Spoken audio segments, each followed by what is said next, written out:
यदि खूब गर्मी लग रही है, ताप लग रही है, तो चंद्रमा के निकट बैठना चाहिए। मन की अभिलाषाएं पूरी करनी हो तो कल्प वृक्ष के नीचे बैठनी चाहिए। और यदि तीनों चीज, पाप, ताप और दरिद्रता, यदि तीनों चीज नाश करना हो तो सत्संग में आना चाहिए। निगम कल्पतरोर्गलितं फलं शुकमुखादमृतद्रव संयुतं पिबत भागवतं रसमालयं मुहुरहो रसिका भुवि भावुकाः। श्रीमद्भागवत नारायणाय नमो नमः। इदं गन्धाक्षतपुष्पं समर्पयामि पुष्पमाल्यां विभूषयामि।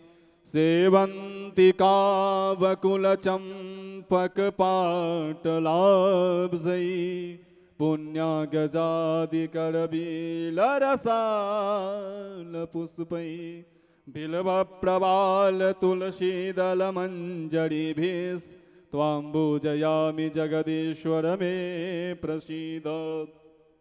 भूर्वस्व भागवत नारायणाय नमो नमः। आज के यजमानों के द्वारा पोथी पूजन, व्यास पूजन, ठाकुर जी का पूजन, तुलसी पूजन, बहुत ही अद्भुत क्षण। इदं विष्णुर्विचक्रमे त्रेधानि दधे पदम समूढ़मस्य पाग्गुसुरेश्वाः। भूर्भुवस्वः भागवत नारायणाय नमो नमः। भूर्भुवस्वः पोथी नारायणाय नमो नमः। तुलसी देव्यै नमः। तुलसीं हेमरूपां च रत्नरूपां च मञ्जरी भवमोक्ष प्रदां दुभ्यम अर्पयामि हरिप्रियां। भगवती तुलसी देव्यै नमः। गन्धाक्षतपुष्पैः सम्पूज्य कृष्णाय वासुदेवाय हरये परमात्मने प्रणतः क्लेशनाशाय गोविन्दाय नमो नमः। भूर्भुवस्व भागवत नारायणाय नमो नमः। आरार्तिक्यं प्रज्वाल्य, आरार्तिक्यम आरती प्रज्वलित करें और बड़ी भाव से हम सभी आरती करें। जो भी भक्त अपने आसन पे बैठे हैं खड़े हो जाएं और भागवत जी की प्रेम से आरती उतारे। और जिनको भी आरती करनी है धीरे धीरे आए, एक एक करके आरती करें और आरती करके अपने अपने जगह पर बैठ जाए। जो गांव से मेरी प्यारी प्यारी माताएं बहनों यहाँ आवेला छे तेने पण विनंती, आप ऊपर आवी ने आरती करी शको छो। ओम चंद्रमा मनसो जात चक्षुः सूर्यो अजायत श्रोत्रात् पायुश्च प्राणश्च मुखात् अग्निरजायत ज्वालामालिन्ये नमः रत्नैश्वर्यै नमः। भागवत भगवान की जय। श्री भागवत भगवान की है आरती। पापियों को पाप से है तारती। श्री भागवत भगवान की है आरती। पापियों को पाप से है तारती। श्री भागवत भगवान की है आरती। पापियों को पाप से है तारती।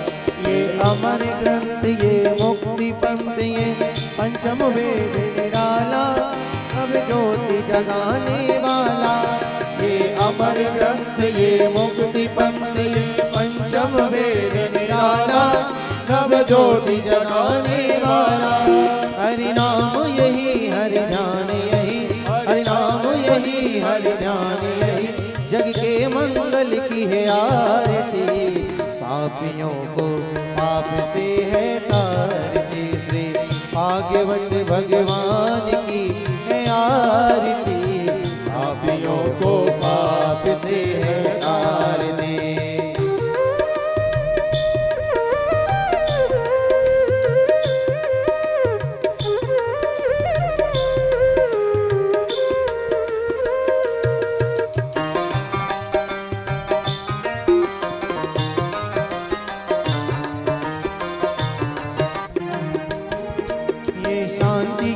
पावन पुनीत पापों को मिटाने वाला, हरि दर्श कराने वाला।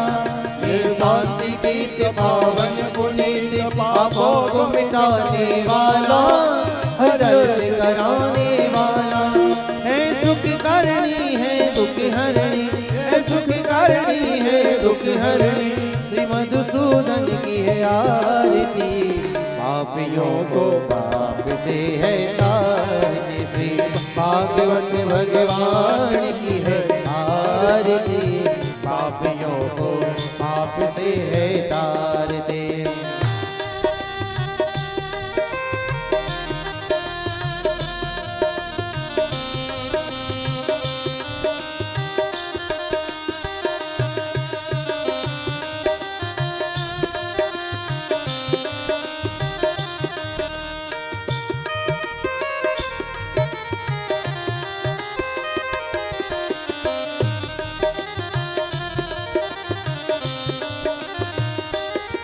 ये मधुर बोल जगपंथ खोल, सन्मार्गी बताने वाला, बिगड़ी को बनाने वाला।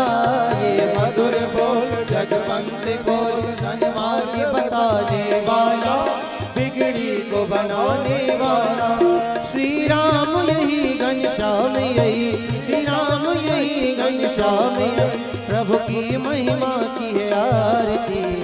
पापियों को पाप से है आरती, श्री भागवत भगवान की है आरती। पापियों को पाप से है आरती। कर्पूर गौरम करुणावतार, संसार सारम भजेन्द्रहार, सदा वसंतम हृदयारविंद, भवं भवामि शरणं नमामि। त्वमेव माता च पिता त्वमेव, त्वमेव बन्धुश्च सखा त्वमेव, त्वमेव विद्या च ध्रुवं त्वमेव, त्वमेव सर्वं मम देव।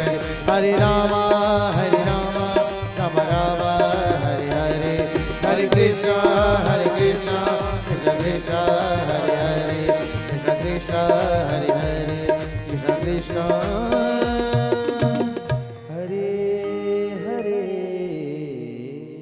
यानि गानि च पापानि जन्मान्तरकृतानि च तानि सर्वाणि नश्यन्तो प्रदक्षिणां पदे पदे। पुष्पहि देवताभिवन्दनं सर्वदेवताभिवन्दनं दशुर्दीक्षोभि आत्माभि परमात्माभि, गुरोरिवन्दनं स्वात्मकल्याणार्थे आत्माभिवन्दनं। दोनों हाथों से आरती दे, दसों दिशा में आरती दिखाए, दशुर्दीक्षोभिवन्दनं। भागवत जी को आरती दे, देवी जी को आरती दे, स्वयं दोनों हाथों से आरती ले ले। स्वात्म कल्याणार्थे आत्मा अभिवंदनम। हस्तौ प्रक्षाल्य, हाथों के हाथ में पुष्प ले ले, मंत्र पुष्पांजलि करे। ओम यज्ञेन यज्ञमय जन्त देवास्तानि धर्माणि प्रथमान्यासन्न, ते हनाकं महिमानः सचन्त यत्र पूर्वे साध्याः, सन्ति देवाः नानासुगन्धि पुष्पाणि यथा कालोद्भवानि च। पुष्पांजलिर्मया दत्तं गृहाण परमेश्वर, भूर्भुवस्व भागवत नारायणाय नमः। मंत्र पुष्पांजलिं समर्पयामि, मंत्र पुष्पांजलिं अर्पयामि। आवाहनं न जानामि तवार्चनं पूजां चैव न जानामि, क्षम्यतां परमेश्वर क्षमा प्रार्थनां याचयामि। आरती की थाली नीचे जाने दे। यजमान श्री अपने आसन पे बैठ जाए। साथ ही साथ आज की जो कथाएं वो भी बहुत अद्भुत कथाएं हैं। सब आज की कथाएं जैसे भरत जी का मृग मोह में फंसना, ऋषभ देव का चरित्र, आदि आदि बहुत सुंदर सुंदर आज कथाएं हैं। कपिल देव जी की कथाएं, नवधा भक्ति की कथाएं, नवधा भक्ति कैसे उत्पन्न हुई, बहुत ही अद्भुत अद्भुत कथाएं, रसमय कथाएं हैं। तो जो भी मेरी प्यारी प्यारी माताएं घर पे बैठ करके, ये घर पे बैठ कर किस आवाज को सुन रही है, उनसे आग्रह है जो आप न सुने और जल्द से जल्द कथा पंडाल में आए और इस अमृतमय कथा का लाभ ले।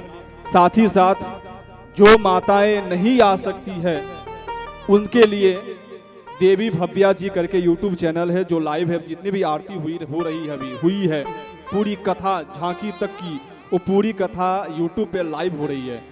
तो जो माताएं आने में सक्षम नहीं है वो अपने घर पे मोबाइल पे अथवा टीवी में कनेक्ट करके आप इस कथा को श्रवण कर सकते हैं।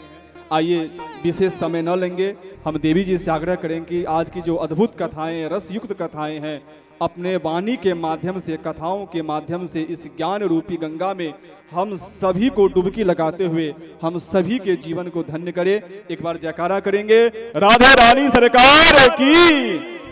आइए देवी जी से जुड़ते हैं।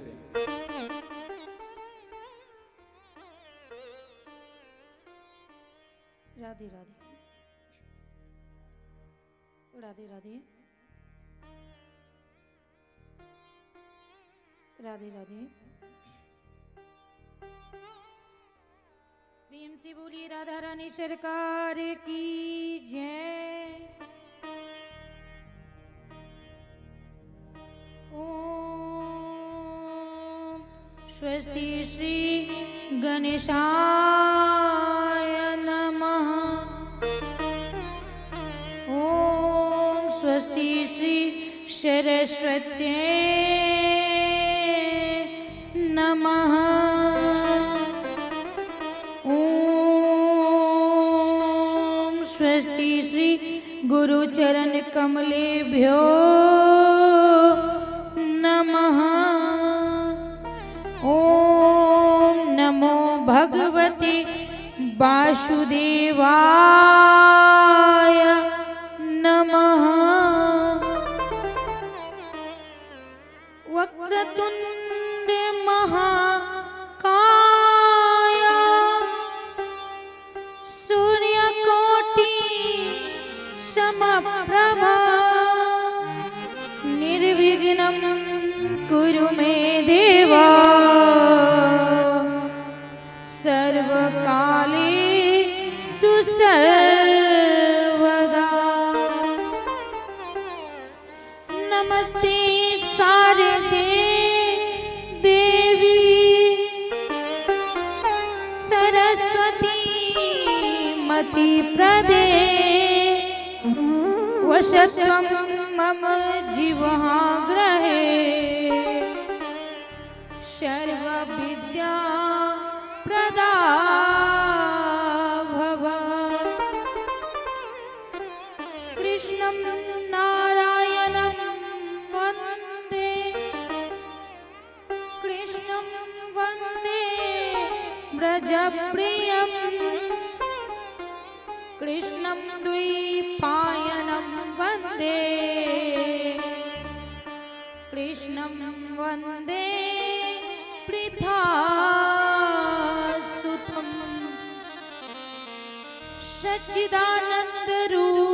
सच्चिदानन्दरूपाय विश्वोत्पत्त्यादिहेतवे तापत्रय विनाशाय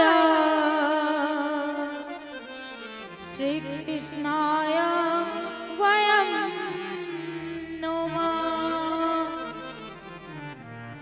राधे मेरी माँ तू है, पिता मेरे घनश्याम। इन दोनों के चरणों में मेरा कोटि कोटि प्रणाम। राधे मेरी स्वामिनी, मैं राधे जू की दास। जन्म जन्म मोहे राखियो श्री चरणन में बास। मेरे प्यारे मोहना मोमन गयो समाय। तेरा मुख देखे बिना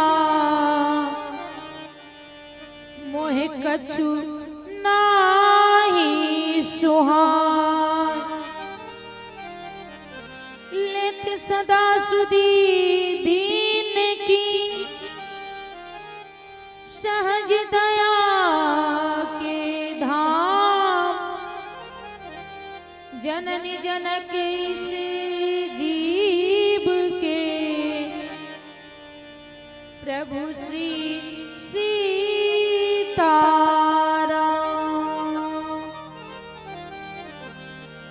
प्रेम से बोलिए रामचंद्र भगवान की जय। शिवा के बिहारी लाल की राधा रानी सरकार की भागवत भगवान की व्यास जी महाराज की सुखदेव जी महाराज की जय जय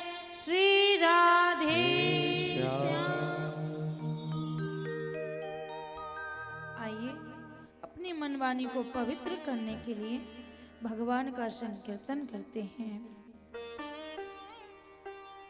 राधा रानी की जय, महारानी की जय। राधा रानी की जय, महारानी की जय। राधा रानी की जय, महारानी की जय।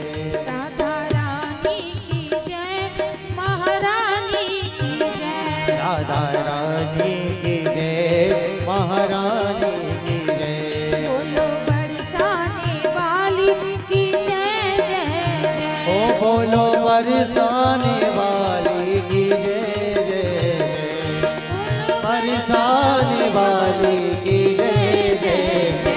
राधा रानी की जय, महारानी की जय। राधा रानी की जय, महारानी की जय।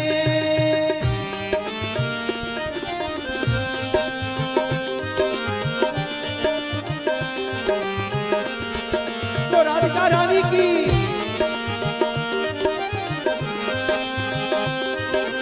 सुहानी की, दुलारी की।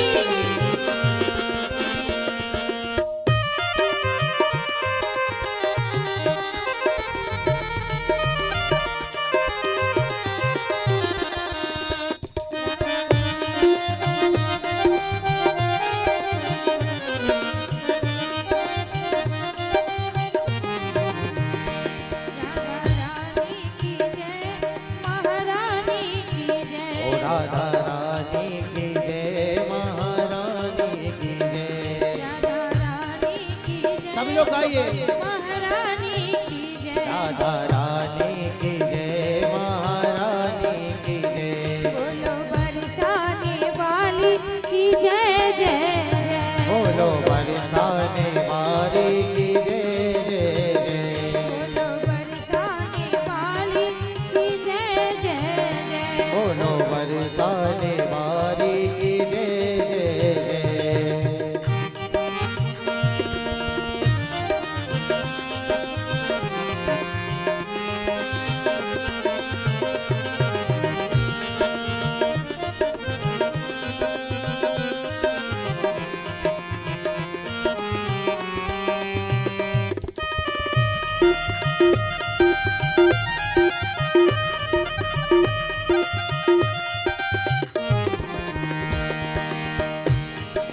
श्री राधे मेरी स्वामिनी,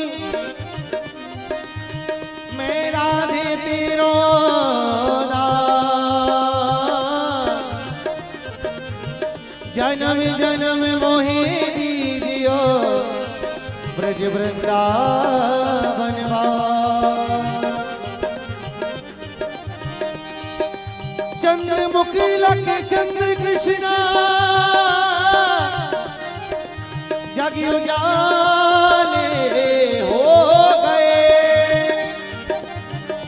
गोपियों का संग पाया तो निराले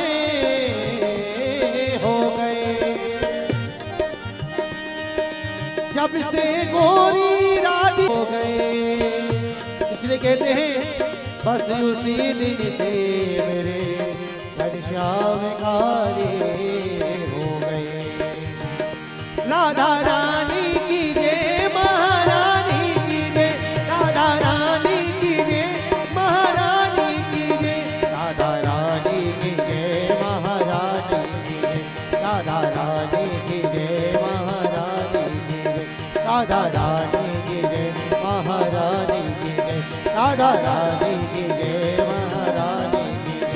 राधा रानी की जय, महारानी की जय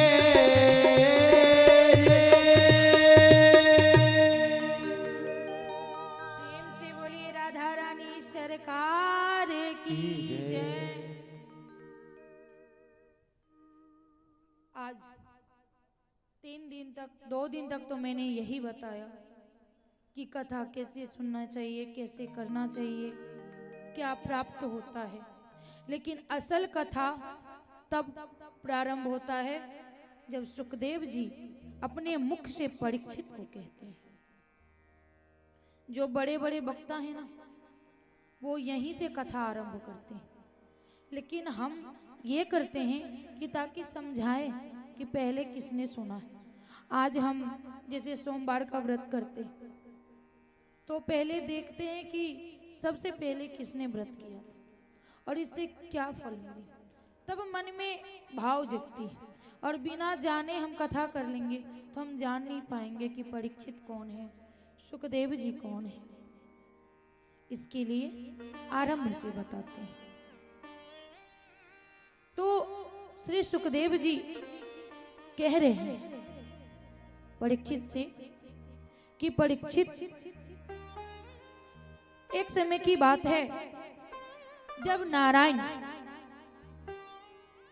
अपने शेष के सैया पे आराम कर रहे थे। जब आराम कर रहे थे तो उनके मन में पृथ्वी को विस्तार करने की इच्छा हुई कि पृथ्वी हो, मनुष्य आवे, इसका संचालन हो। ये मन में भावना आई किनको? नारायण।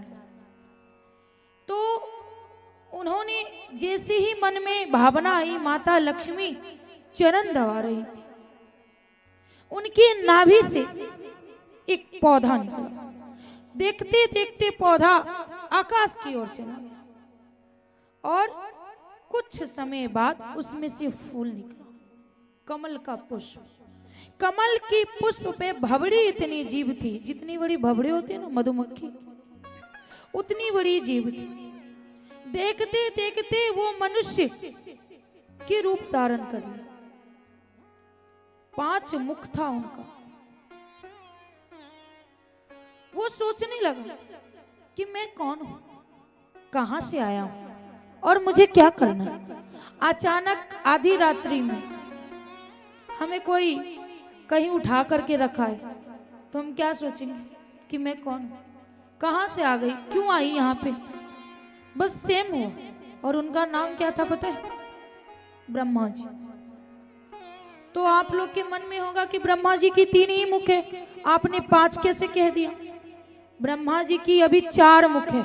एक मुख शिव जी ने अपने धनुष से उतार दिया। अभी 5 मुख थे लेकिन अब 4 मुख है। तो आमने सामने होने की वजह से 3 ही मुख दिखता है, पीछे वाला मुख दिखता ही नहीं, इसलिए ब्रह्मा जी के 4 मुख है। वो सोचने लगे कि मैं कौन हूं, कहां से आया हूं, क्या करना है मुझे। ये सोचकर उसी डंटी की वजह से नीचे आना, उस पे फिर से ऊपर जाना, नीचे आना, ऊपर जाना, कई बरस बीत गया, उन्हें अनुभव ही नहीं हुआ कि मैं कौन हूं। उसकी डंटी पकड़ के नीचे आते थे, फिर चढ़ते थे, आते थे, जाते थे, अनुभव हो ही नहीं रहा था कि क्या करना है मुझे। आकाशवाणी हुई कि ब्रह्मा तू तप कर। बस इतना कहते ही वो तप पे बैठ गए, तप करने लगे।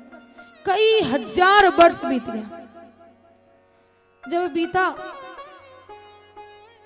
तो उन्होंने जब नयन खोला, छींक आई।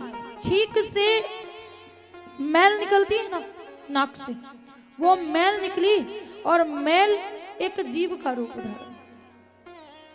ब्रह्मा जी पृथ्वी विस्तार के लिए सोच ही रहे थे, तभी नाक से मैल निकली और मैल से जो जीव हुआ वो पूछने लगा कि पिताजी हमें बताइए मैं कौन हूं और मुझे क्या करना है। पता है वो कौन थे? 12 भगवान। बोलिए 12 भगवान की। 12 भगवान के रूप में अवतरित हुए। तभी ब्रह्मा जी कहते हैं कि पुत्र, अभी अभी हिरण्याक्ष नाम के दैत्य पृथ्वी को रसातल में लेके चला गया है और उसे लाना है, क्योंकि वो जो 12 भगवान थे वो सुकर रूप में थे। सुअर समझ रहे हैं ना, घूमती रहती है। हमें लगता था पहले की सूरत में नहीं है, लेकिन जब से श्रीनिवास में कथा करके आई ना तो बहुत सारे हैं, उनकी कमी नहीं है उसकी।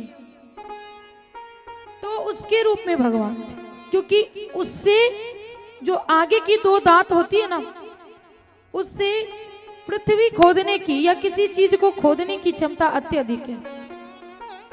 इसीलिए ब्रह्मा जी ने उन्हें ये काम सौंपा।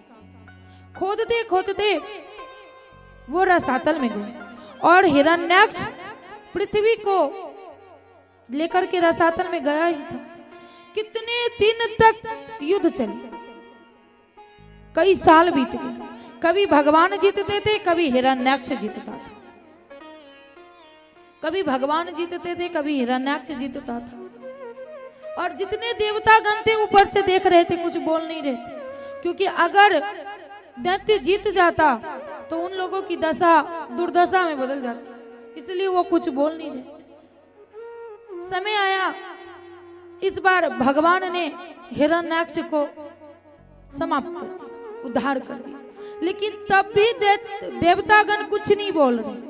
उनके मन में यही है कि 5 मिनट बाद अगर ये उठेगा, हम ये बोल दे कि भगवान कीजिए, तो ये हिरण्याक्ष तो हमें छोड़ेगा नहीं। ये सोचकर वो बोल नहीं रहे।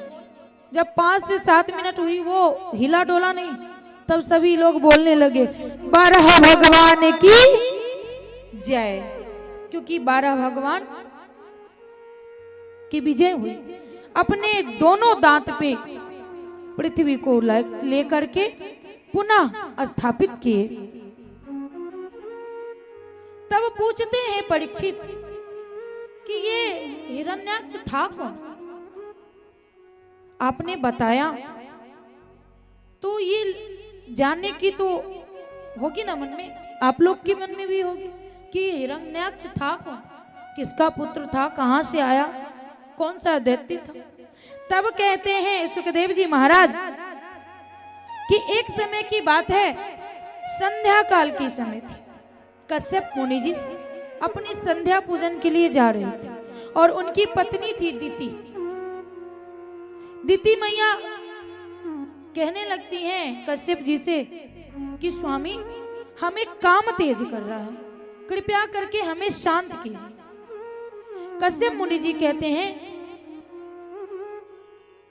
कि ये समय उचित नहीं, संध्या काल बीतने दो, फिर हम शांत करेंगे। माता दिति हट पे आ जाती, नहीं मुझे तो अभी शांत कीजिए। अब स्त्री हट को कौन टाल सकता है? स्त्री का जो हट होता है ना, शास्त्रों में स्त्री का हट, राज हट, बाल हट, बूढ़े का हट सर्वोपरि रखा गया, क्योंकि अगर ये हट आ जाए ना तो शांत नहीं होती। और खास करके स्त्री करवा चौथ आ जाती है ना, तो कितनेों के घर में हड़ताल आ जाती है। क्यों? तो या शांति से दे दो या फिर जैसे दे दो, देना तो है ही। ये है स्त्री हट। लेकिन जब भी स्त्री हट करती है ना तो विनाश की ओर जाता है, क्योंकि वो दिल से सोचती है, दिमाग से नहीं। जिस दिन दिमाग से सोचेगी तो ऐसा होएगा ही। तो माता दिति बार बार आग्रह करने लगती, हट करने लगती। कश्यप मुनि जी ने शांत किया, लेकिन बाद में कहा कि इस संयोग से जो पुत्र होगा वो महादैत्य होगा। माता दिति चरण पकड़ लेती कि स्वामी आपने क्या कर दिया, ऐसा क्यों कहा आपने, मेरे से गलती हो गया, हमें क्षमा कर दीजिए। रोने लगती है। कहा कश्यप जी ने कि तेरे गर्भ से 2 पुत्र होगा और दोनों महादैत्य और इस पृथ्वी को प्रलय की ओर ले जाएगा। माता दिति रोने लगती है, विलाप करने लगती है कि क्षमा कीजिए स्वामी। कश्यप जी कहते हैं मेरे मुख से तो निकल गया, मैं कुछ नहीं कर सकता, लेकिन एक आशीर्वाद देता हूं कि तेरा जो पौत्र होगा ना वो भगवान का परम भक्त होगा। माता दिति को तो पता ही था कि ये दैत्य मेरे गर्भ में। माता दिति ने 100 वर्ष तक उस दोनों बालक को अपने गर्भ में रखा। सोचो 9 महीने काटना मुश्किल हो जाता, 1-2 महीने तो पता नहीं चलती, जब 4-5 महीने चढ़ती है ना तब उस माँ को पता चलता है कि वो कितने कष्ट में। पर वो कष्ट भी कष्ट नहीं लगता, तब ये लगता है ना कि अच्छा संतान हो। लेकिन जब ये पता चल जाए कि ये दैत्य होगा, सोचो एक क्षण भी काटना मुश्किल हो जाता है। अब 100 वर्ष तक जब माता दिति ने उस दोनों बालकों को अपने गर्भ में रखा, बार बार कश्यप जी आग्रह कर रहे हैं कि अब रहने दे, इसे पृथ्वी पे आने दे। जैसे ही आग्रह किए, माता दिति ने उन्हें जन्म दिया। और जन्म दिया उसी समय एक तो हिरण्याक्ष और दूसरा उसका छोटा भाई हिरण्यकश्यपु।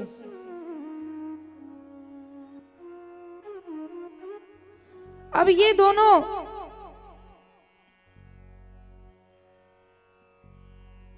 जैसे ही जन्मा, हिरण्याक्ष तुरंत पृथ्वी को लेकर के रसातल में चला गया और भगवान ने उसका उद्धार कर दिया। अब आगे की कथा में पुनः परीक्षित पूछेंगे कि ये एक तो हिरण्याक्ष था और दूसरा हिरण्यकश्यपु को क्या हुआ, आगे की कथा में। तब कहते हैं कि ये हिरण्याक्ष और हिरण्यकश्यपु कौन था, कोई तो होगा, माता दिति का पुत्र था, लेकिन इसका पूर्व जन्म क्या था। तब कहते हैं कि एक समय की बात है, जब भगवान अपने बैकुंठ में शयन में थे, माता लक्ष्मी चरण दबा रही थी और उस समय उनके द्वारपाल थे जय और विजय। जय विजय द्वारपाल थे। उसी समय सनकादि ऋषि आते हैं। सनकादि ऋषि आग्रह करते हैं कि हमें नारायण से मिलना है। जय विजय कहते हैं हम आपको नहीं जाने देंगे क्योंकि प्रभु अभी शयन में। कहा हमें आज तक किसी ने नहीं रोका और तेरी इतनी हिम्मत कि तूने रोक दिया, इसलिए जा तुझे मैं श्राप देता हूं कि तेरा 3 जन्म महादैत्य होगा। वो दोनों जय विजय सनकादि ऋषि के चरण में चरण पकड़ लेते हैं, क्षमा कर दीजिए। जैसे ही नारायण को पता चला, नारायण दौड़ते हुए आते हैं, क्या हो, ये इनकी गलती नहीं है ब्राह्मण देवता, ये तो हमारी गलती है क्योंकि हमने बोला था कि किसी को आने मत देना, इसलिए आप इन्हें क्षमा कर दीजिए। कहते हैं सनकादि ऋषि कि मेरे मुख से जो बात निकल गई वो वापस नहीं आती। इस बात से एक शिक्षा तो मान ही लीजिए आप लोग कि जुबान से निकली हुई बात, और पहले कहते थे कि अब जो है ना बंदूक से जब गोली निकल जाती है वो वापस आती है क्या, अपने निशाने पे ही जाती है। इसलिए ऐसा कुछ भी ना हम बोले ताकि सामने वाले को बुरा लगे या उसे कष्ट हो, क्योंकि बाद में हम कितना भी सॉरी कह देंगे वो कष्ट नहीं दूर होगा। गोली की धाव तो बढ़ जाती है समय के साथ, लेकिन बोली की धाव कैसी होती है पता है, जब जब याद आती है तब तब ताजी होती है। इसलिए कभी भी सोच समझकर किसी को कहना चाहिए।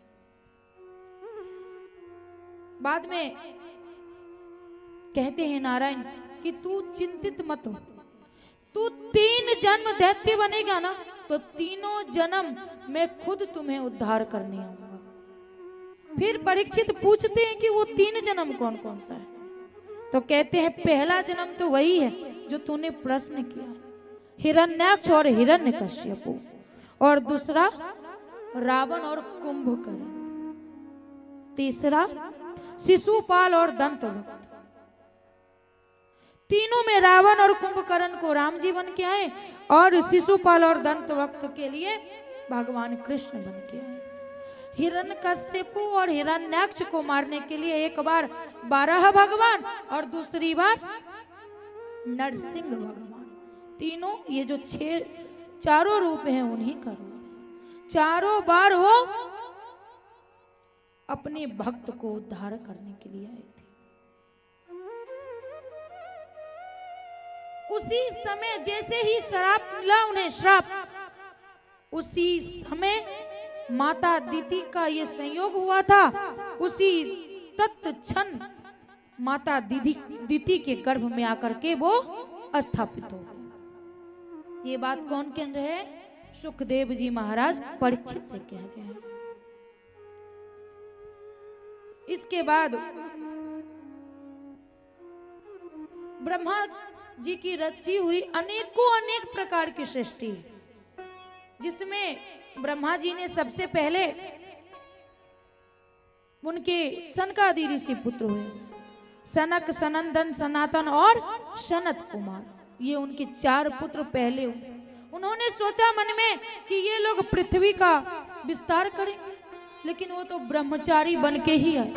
जैसे ही ये बात पता चली ब्रह्मा जी को, अत्यंत दुखी हुए वो कि मैंने क्या सोच के किया और क्या कर दिया ये। इसके बाद उन्होंने फिर से सृष्टि के विस्तार के लिए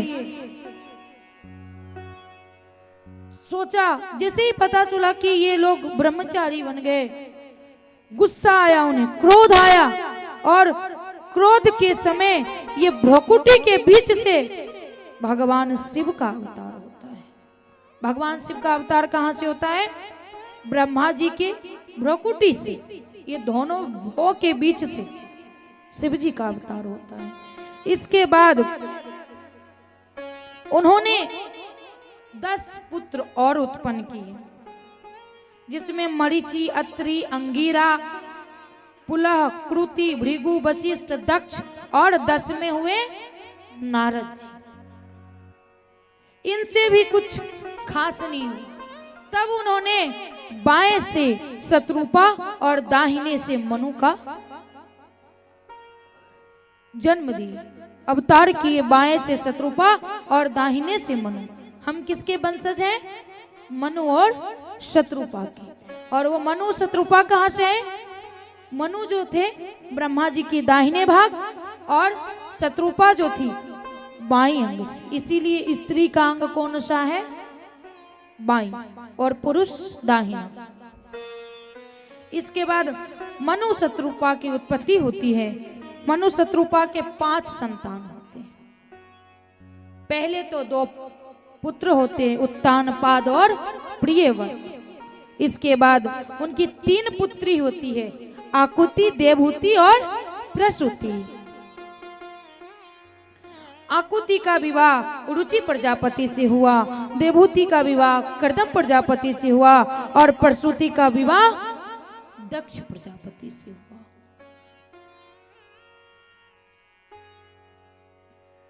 कर्दम जी पहली पुत्री जो थी उनकी आकुति, उनकी विवाह उन्होंने तो रुचि प्रजापति से कर दिया था। इसके बाद जो उनकी दूसरी पुत्री थी देवहूति, देवहूति का विवाह उन्होंने कर्दम प्रजापति से किया। लेकिन विवाह कैसे हुआ? कर्दम प्रजापति जी तपस्या में थे, भगवान प्रकट हुए, कहते हैं कि मेरा आदेश है ये कि तू जा, और मनु और शत्रुपा के पुत्री है देवहूति, देवहूति से तुझे विवाह करना। पहले तो वो मना करते नहीं, मैं इन संसार के उलझनों में फंसना नहीं चाहता। लेकिन परमपिता परमेश्वर का आदेश था, मानना तो है। कहा देख, हम कुछ नहीं सुनेंगे, हमें पृथ्वी का विस्तार करना है। कहे ठीक है, आपका आदेश है तो हम करेंगे। आए अपने आश्रम, और सबको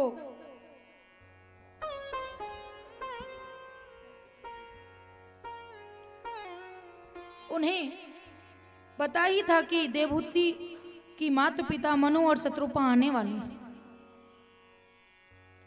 तो उन्होंने 3 आसन लगाए। 3 आसन लगाए तो मनु और शत्रुपा आई अपनी पुत्री देवहूति को लेकर के। बताया जाता है कि पहले लड़की देखने नहीं जाती थी लड़का को, या ये भी बताते हैं कि पहले कई ऐसे, जैसे माँ कहती है हम लोग को कि हमने पिताजी को देखा नहीं था, शादी के बाद ही देखे। लेकिन ऐसा नहीं, शास्त्रों में देखते थे पहले। और ये भी कहते हैं कि हम घूंघट करते हैं, मर्यादा है हमें घूंघट करना, लेकिन हमें क्या कृपया करके बताएंगी आप लोग कि माता सीता जी ने दशरथ जी से कभी घूंघट की थी? नहीं किया था। या पहले रुक्मणी जी ने नंद बाबा से कभी किया? नहीं किया, क्योंकि लज्जा जो होती है ना आंखों में होती, और अब आ गई है घूंघट में। अब घूंघट में तो रहते हैं हम, लेकिन हाथ चमकती रहती है ऐसे ऐसे पर रहते हैं। अभी कुछ दिन पहले गए थे, एक जगह देखा घूंघट कार करके जेट से लड़ रही थी। हम लोग को जेट के सामने नहीं जाते, लेकिन घूंघट कार के ऐसे ऐसे ऐसे ऐसे हाथ चलती। लेकिन पहले की जो थे, या मानो सीता माँ को छोड़ो, रुक्मणी जी को छोड़ो, लक्ष्मीबाई कौन थी? उन्होंने कभी घूंघट किया? नहीं किया। हम ये नहीं कह रहे हैं कि मर्यादा छोड़ दो, पर घूंघट करके कांड रचते हो वो छोड़ दो, घूंघट की मर्यादा रखो। अगर हम घूंघट रख रहे हैं तो घूंघट की मर्यादा रखो। पहले घूंघट नहीं रखते थे, लेकिन आंखों से लज्जा रहती थी। अभी घूंघट काट के अभी देखते हैं कितनी सारी वीडियो बनती, पर घूंघट के अंदर से सब कुछ बनती। तो आई देवहूति,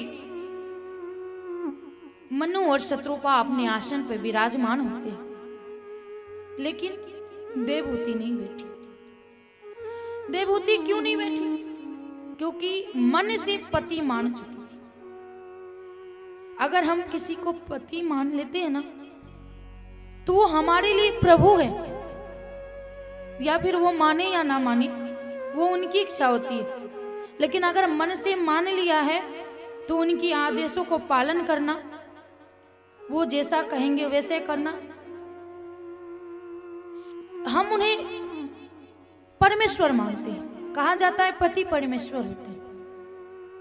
तो आप लोग के मन में होंगे कि जो वो मदिरा पान करके आती है तो हम क्या करें? तो पत्नी का धर्म है कि पति अगर पतन मार्ग पे जा रहा है, पत्नी का अर्थ क्या है? पति के पतन मार्ग से जाने से रोके। देवहूति सोचती है कि अगर नहीं बैठेंगे तो उनका अपमान होगा, अगर बैठ जाएंगे तो भी अपमान होगा। तो इसलिए उन्होंने क्या किया? अपनी हाथ रख देती है कि ना तो आपका अपमान हुआ और ना ही मेरा मान। आसन को मोड़ करके बैठ जाती है बाजू में। पर आजकल ये नहीं देखा जाता। क्यों? आजकल तो हम ये कहते हैं कि मैं थोड़ा रसोई साफ कर रही हूं, तब तक आप बच्चे को लेकर के बिस्तर कर लेना, फिर हम सोएंगे। तो ये कहते हैं कि हम दोनों साथ में रहते हैं तो आधे आधे काम बांट लेंगे। काम करना अच्छी बात है, अगर वो आपकी मदद कर रहे हैं वो अच्छी बात है, लेकिन आप उन्हें मत बोलो कि वो काम करे। आज 2 पैसा बाहर से कमा करके लाते हैं, किस लिए लाते हैं? हमारे लिए लाते हैं। अगर मानो तो पुरुष का कोई खर्च नहीं, वो फटी हुई गंजी पहनते हैं, अपने लिए वो कुछ नहीं लाते। अगर गंजी भी खरीदनी हो ना तो हम जाते हैं खरीदने के लिए, हमारे लिए, बच्चों के लिए, माँ बाप के लिए, सबके लिए वो करते हैं, लेकिन उनकी कोई पर्सनल खर्च नहीं होती। तो थोड़ा जब घर में आते हैं तो कम से कम घर में मत कराओ ना। तो वो आज संडे है, एक तो 6 दिन 7 दिन वो काम करके आते हैं, और संडे को हम लोग सोचते हैं हमारी छुट्टी, आज आपके हाथ से हम भोजन करेंगे, आप बनाओ। अच्छी बात है, बनाना भी चाहिए, लेकिन हमें अढ़ाना नहीं चाहिए जो आप करो, है कि नहीं?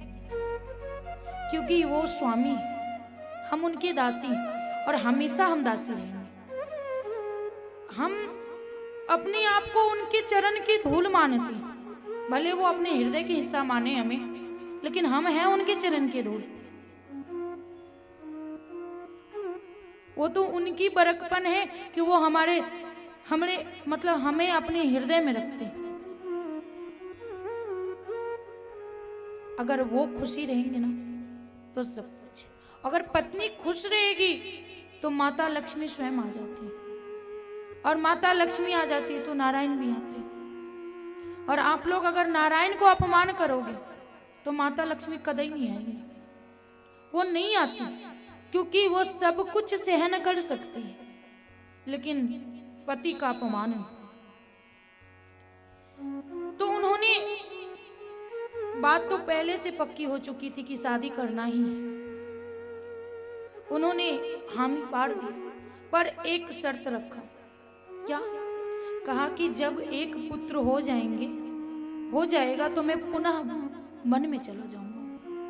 देवहूति कहती कोई बात नहीं, हमें स्वीकार है, क्योंकि अगर हमें किसी से प्यार हो जाता है ना तो उनकी कितनी भी शर्त क्यों ना हो, सारे मंजूर हो जाती है एक क्षण में।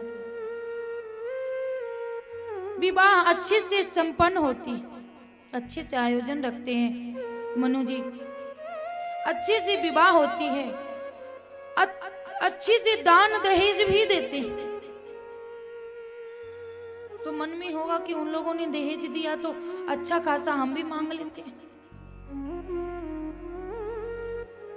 दहेज देना पाप नहीं और ना ही दहेज लेना पाप है। तो क्या है? दहेज मांगना पाप है, क्योंकि जितनी हमें पुत्र का अधिकार है उतना ही पुत्री का अधिकार है। तो हमारी इच्छा होगी तो हम बांट करके दे देंगे। अगर हम जमीन जायदाद देते हैं तो हम उन्हें लड़की को पैसे दे देते हैं, कुछ सामान दे देते हैं, लेकिन कई बार नहीं बार बार ये होता है कि लड़की को प्रताड़ित किया जाता है। किस लिए? दहेज के। खास करके ये प्रचलन सबसे ज्यादा बिहार और यूपी में, बाकी तो गुजरात में हमें उतना अनुभव नहीं। सबसे अच्छा राजस्थान है, जिसमें हम कभी नहीं देखते, उसमें पैसे की मांग नहीं होती। लेकिन हमारे बिहार में, हम बिहार से हैं, पैसे के लिए प्रत्येक दिन 10 लड़कियां आत्महत्या करती हैं, क्योंकि पहले तो ठोक देते हैं कि हम इतना पैसा आपको देना पड़ेगा। अगर लड़की के पिता के पास है तो देते हैं, नहीं है तो वो शादी टूट जाती है। लेकिन ये नहीं देखते कि वो सुंदर है, सुशील है, सारे गुण संपन्न है, ये नहीं देखते। ये देखते हैं कि पैसे है कि नहीं। और पता है मांगने वक्त क्या कहते हैं वो लोग? बिहार के कौन कौन है? जरा हाथ तो खड़ा कीजिए, बस 2-3 दिन। मांगने के वक्त ये कहते हैं वो लोग कि मैंने अपने लड़के को पढ़ाया है, मैंने अपने लड़के को पढ़ाया है, मैंने उसको इतना दूध पिलाया, मैंने उसको खिलाया पिलाया, पढ़ाया लिखाया, आज ये डॉक्टर इंजीनियर बन गया है। तो उस चीज का पैसे चाहिए। तो जब आपने पैसे ले लिया तो कौन सा अधिकार है आपका? क्योंकि बेटी जो होती है ना, अपने पिता का हृदय होता है। तो जब हम लोग मेले जाते थे ना, पैसे हो या ना हो, पापा कभी नहीं सोचते थे। जो उंगली से दिखा दिया कि मुझे ये चाहिए तो वो हमें दिलाते थे, और आज तक नहीं सोचते। उन्हें पता है कि उनकी पुत्री कमाती है, पर तब भी पूछते हैं कोई जरूरत है क्या? तो उसी हिसाब से समझ लीजिए कि अगर वो पुत्री बोल दे कि ये लड़का पसंद है हमें, और उस लड़के के पिता बोल दे कि मैंने इतने खर्च करके इसको पाला है, तब लड़की के पिता ने उतना पैसा दे दिया तो आपने तो बेच दिया उसे। अब लड़की चाहे तो जैसे घुमावे उसको, और घुमाना भी चाहिए, क्योंकि हम जब गुड़िया खरीद करके लाते हैं तो उसे नहाते धुलाते खिलाते पिलाते, बाद में पटक पटक के मारते भी। तो वो एक गुड्डा ही है जिसे हमारे पिता ने हमारी खुशी के लिए खरीद कर दिया है। तब उस माँ बाप का कोई अधिकार नहीं अपने पुत्र पर अधिकार जमाने, क्योंकि उसने बेच दिया है कि नहीं? उसने लड़की के पिता के हाथ से बेच दिया। अब उस लड़की की इच्छा कि वो आपको भोजन दे, और लड़की की इच्छा की वो आपकी सेवा करे। बुरा मत मानिएगा, लेकिन सत्य यही है। उसकी इच्छा होगी तो वो देगी और नहीं होगी तो नहीं देगी। लेकिन अगर ऐसा चाहते हो कि वो सेवा भी करे, हमें प्यार भी करे, भोजन आदि भी दे, तब उसके पिता जो दे रहे हैं वो खुशी से ले लो। अगर प्रताड़न करोगे, कई बार ऐसी होती है कि लड़कियां कहती है, लड़की के सास ससुर ऐसा बताते हैं कि तू फ्रिज दे, तेरे माँ बाप को बोल फ्रिज देने के लिए, अगर नहीं देंगे तो तेरा भाई राखी बंधवाने नहीं आ सकता मेरे घर, और ना तू जा सकती। लड़की जो होती है लड़के से ज्यादा अपने माँ बाप को समझती है। उसे पता होता है कि मेरे माँ बाप के पास कितनी रकम है, किस हालात में। कई बार तो वो कहती है, बाद में मरना मंजूर करती है, कहना नहीं मंजूर करती है। वो आत्महत्या कर लेती है। कितनी दुख की बात है। कोई अपनी पुत्री आपको सौंप रहे, कोई अपने हृदय का टुकड़ा दे रहा है, इससे परे क्या है। और बार बार इसके लिए, इसमें छोटी सी कथा आई, मुजफ्फरपुर की है कि न्यूज आया था। मुझे पेपर पढ़ने की बहुत शौक है, तो न्यूज आया था कि लड़की की विवाह अच्छे घराने में, लेकिन बार बार दहेज के लिए प्रताड़ित करती थी। ये सामान मंगवा, वो सामान मंगवा, इतनी पैसे मंगवा, वो मंगवा। कुछ समय तो अपने माँ बाप को बोला, बाद में जितने उसके फ्रेंड थे ना, दोस्त, उस सब से मंगवाना चालू कर दिया पैसा और देना चालू कर दिया। बाद में ऐसा हुआ कि वो लोग मांगने लगे कि पैसा मुझे दे।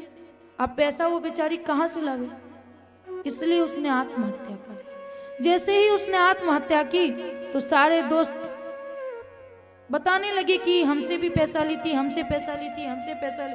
लेकिन एक जो उसकी ज्यादा टच में थी, उसने बताया कि बार बार इसके ससुराल वाले टॉर्चर करते थे, और डॉक्टर थे उसके ससुर भी, सास भी, और उसका पति भी डॉक्टर। माँ बाप ने तो कुछ सोच करके ही शादी किया होगा, है कि नहीं, कि मेरी बेटी जाएगी। कहते हैं ना कि रानी बेटी जाएगी तो राज करेगी। सपनों का राजा मिला, महलों का राजा। वो महलों का राजा कब दरिंदों बन जाता है, वो जो माँ बाप की बातों में आकर के टॉर्चर करता है। इस बात से सबसे ज्यादा कष्ट होती है हमें। कहते हैं कि दहेज एक प्रथा है, लेकिन दहेज एक प्रथा नहीं, सामाजिक मांगने का तरीका है। प्रथा कहकर कि हमारे इधर तिलक चढ़ती है, कोई शौक नहीं होता किसी बाप को तिलक चढ़ाने। जमीन बेच करके बेटी का विवाह करते हो, सामान देते हैं। हमें ये बताइए आप लोग, लमसम सासू माँ होंगी या बनने वाली होंगी या बन गई होंगी, अगर लड़की के पिता हमें 20 लाख रुपए दे देगा तो 20 दिन नहीं चलेगा। लेकिन मेरा बेटा 20,000 रुपए कमाएगा, 18,000 खर्च कर लेगा अपने शौक मौज में, तो अभी 2-2 हजार प्रत्येक महीने बचाएगा, तो 24 महीने में कितना बचाएगा? 48,000। लेकिन वो 20 लाख देगा, फ्रिज दे देगा, कूलर दे देगा, एसी दे देगा, वो खराब हो जाता है। और एक तुच्छ चीज के लिए उस लड़की को टॉर्चर करके मारते हैं। कितनी कष्ट होती है उस माँ बाप कि इतने खर्च भी किए और उसकी लड़की रही भी नहीं। अगर वो अपनी इच्छा से दे रहे हैं तो अच्छी बात है, और ना दे रहे हैं तो मांगो मत उससे। इसके बाद करदम जी अपनी पत्नी देवहूति को लेकर के बिहार के लिए निकलते हैं। एक ऐसा विमान का निर्माण करते हैं जिस विमान में सारे वस्तु पर्याप्त थे। पार्क भी था, नहाने की सुविधा, खाने की सुविधा, सोने की सुविधा, रहने की सुविधा। इस विहार में उन्होंने 9 कन्या को जन्म दिया। 9 कन्या को जन्म दिया। 9 कन्या अब आए अपने आश्रम और करदम जी कहते हैं कि हमें जाने दीजिए। माता देवहूति कहती है कि आपने हमें वचन दिया है स्वामी कि एक पुत्र होगा तब आप जाइएगा। कहा कोई बात नहीं। पुनः विहार चालू होता है और उसमें एक पुत्र को वो जन्म देती है। उनका नाम पड़ता है कपिल देव जी। बोलिए कपिल देव जी महाराज की। कपिल देव जी महाराज का जब जन्म हुआ, पिताश्री पुनः वन की ओर चले जाते हैं तपस्या में। कपिल देव जी जब थोड़े सी बड़े हुए तो 9 बहनों को 9 ऋषि के साथ विवाह कर देते हैं। विवाह करने के बाद कहते हैं कि माता श्री हमें आज्ञा दे, हम भी वन की ओर जाएं तपस्या के लिए। देवहूति कहती है कि ये क्या कह रहे हो, पहले ही तुम्हारे पिताजी जा चुके हैं, बहनों का विवाह तो तूने कर दिया, मैं किसके सहारे जीऊंगी। कपिल देव जी ज्ञान देते हैं अपनी मां को। क्या कि मां तू जो कहती है कि तू कैसे जिएगी, क्या बता ये शरीर तेरा है, ये त्वचा तेरी है, ये आंखें तेरी है, ये मुख तेरा है, कुछ भी तेरा नहीं है मां। तो मैं कैसे तेरा हो गया ये बता। जन्म देने के अधिकार से तू बोल रही है कि मैं तेरा हूं, नहीं। उसी समय उन्होंने तत्व ज्ञान दिया। कहा मां तू जिसे अपना कह रही है ना, पता है तुझे कि इस मनुष्य का अवतरण कैसे होता है, ये मां के गर्भ में कैसे आता है, कैसे पलता है, कैसे बढ़ता है, क्या क्या वादा करता है और फिर क्या करता है। आज वो कपिल देव जी माता देवहूति को तत्व ज्ञान दे रहे हैं। कहते हैं कि मां मनुष्य योनि प्राप्त करने के लिए जीव जब मनुष्य के शरीर में जन्म लेना चाहता है ना, तो पुरुष के बीड़ी कण से स्त्री के उदर में जाता है और उदर में जाने के बाद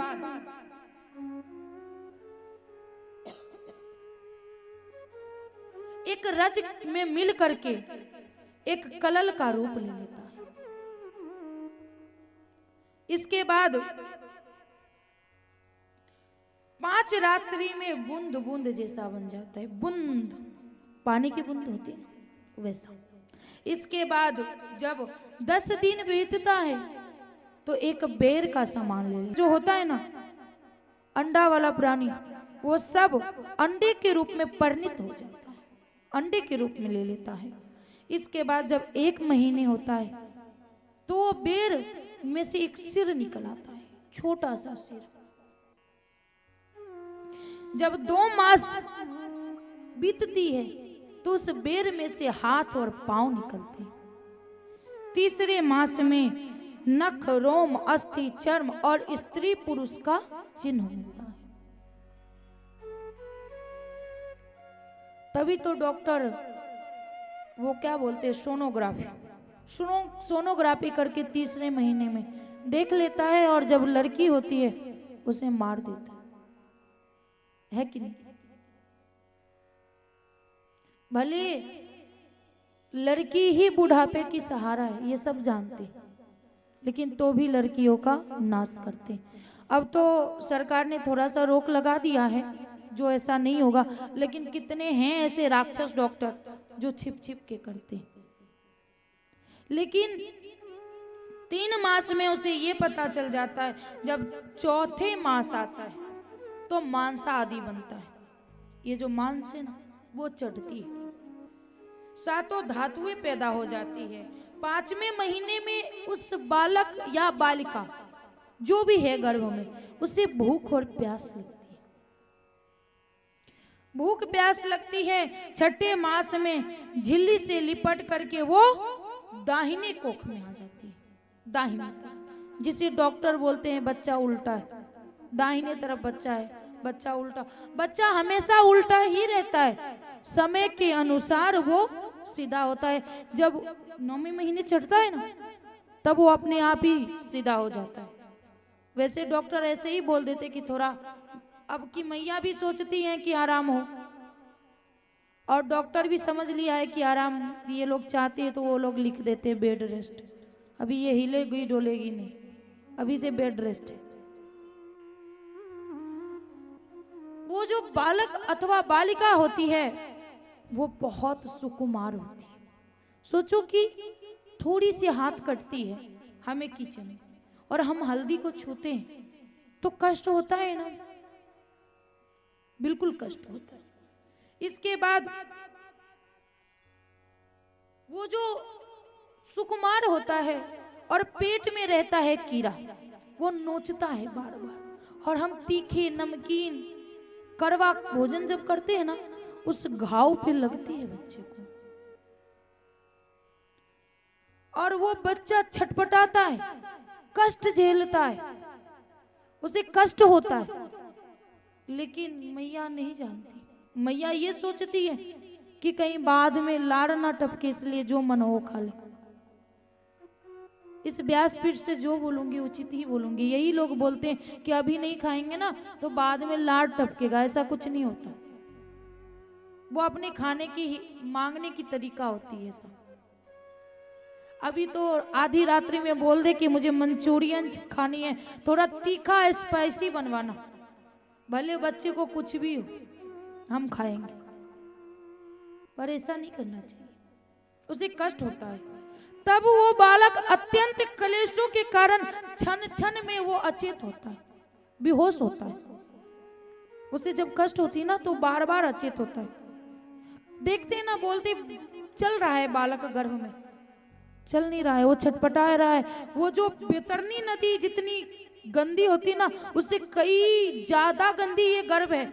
इसमें खखार पता नहीं क्या क्या सारे जितने गंदे चीज है सब इसी गर्भ में है, और उस गंदी चीज में वो बालक है। सोचो कितना कष्ट है। और जब वो गर्भ में रहता है ना तो पूरी 84 लाख में जितने पाप करता है वो सब उसे याद रहता है कि मैंने क्या क्या किया है। और ये सब सोच सोच करके भगवान से विनती करता है कि प्रभु इस नरक से निकालो। इस नरक से जब निकलूंगा ना तो मैं अब ये नहीं करूंगा, आपका भगवत भजन करूंगा, पूजा पाठ करके, और जैसा आप बोलोगे वैसा करूंगा, बस इस नरक से हमें निकालो। लेकिन हम क्या करते, भूल जाते।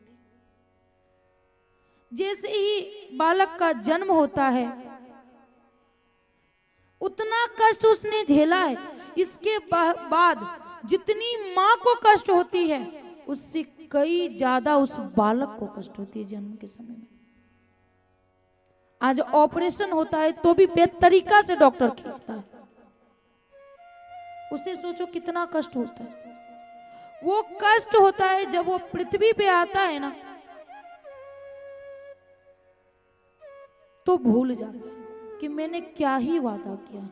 याद है किसी को कि मैंने मां के गर्भ में क्या वादा किया है? नहीं किया।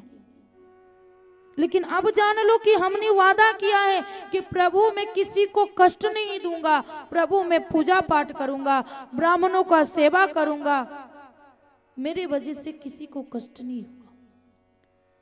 ये सब करने कहने के बाद, यहाँ आने के बाद हम क्या करते हैं? बाल्यावस्था खेलने कूदने में, बाद में इक्स लड़ाने में, बाद में शादी हो जाती है, पढ़ाई लिखाई थोड़ा बहुत होता ना होता, पोटला ढोते हैं बाद में।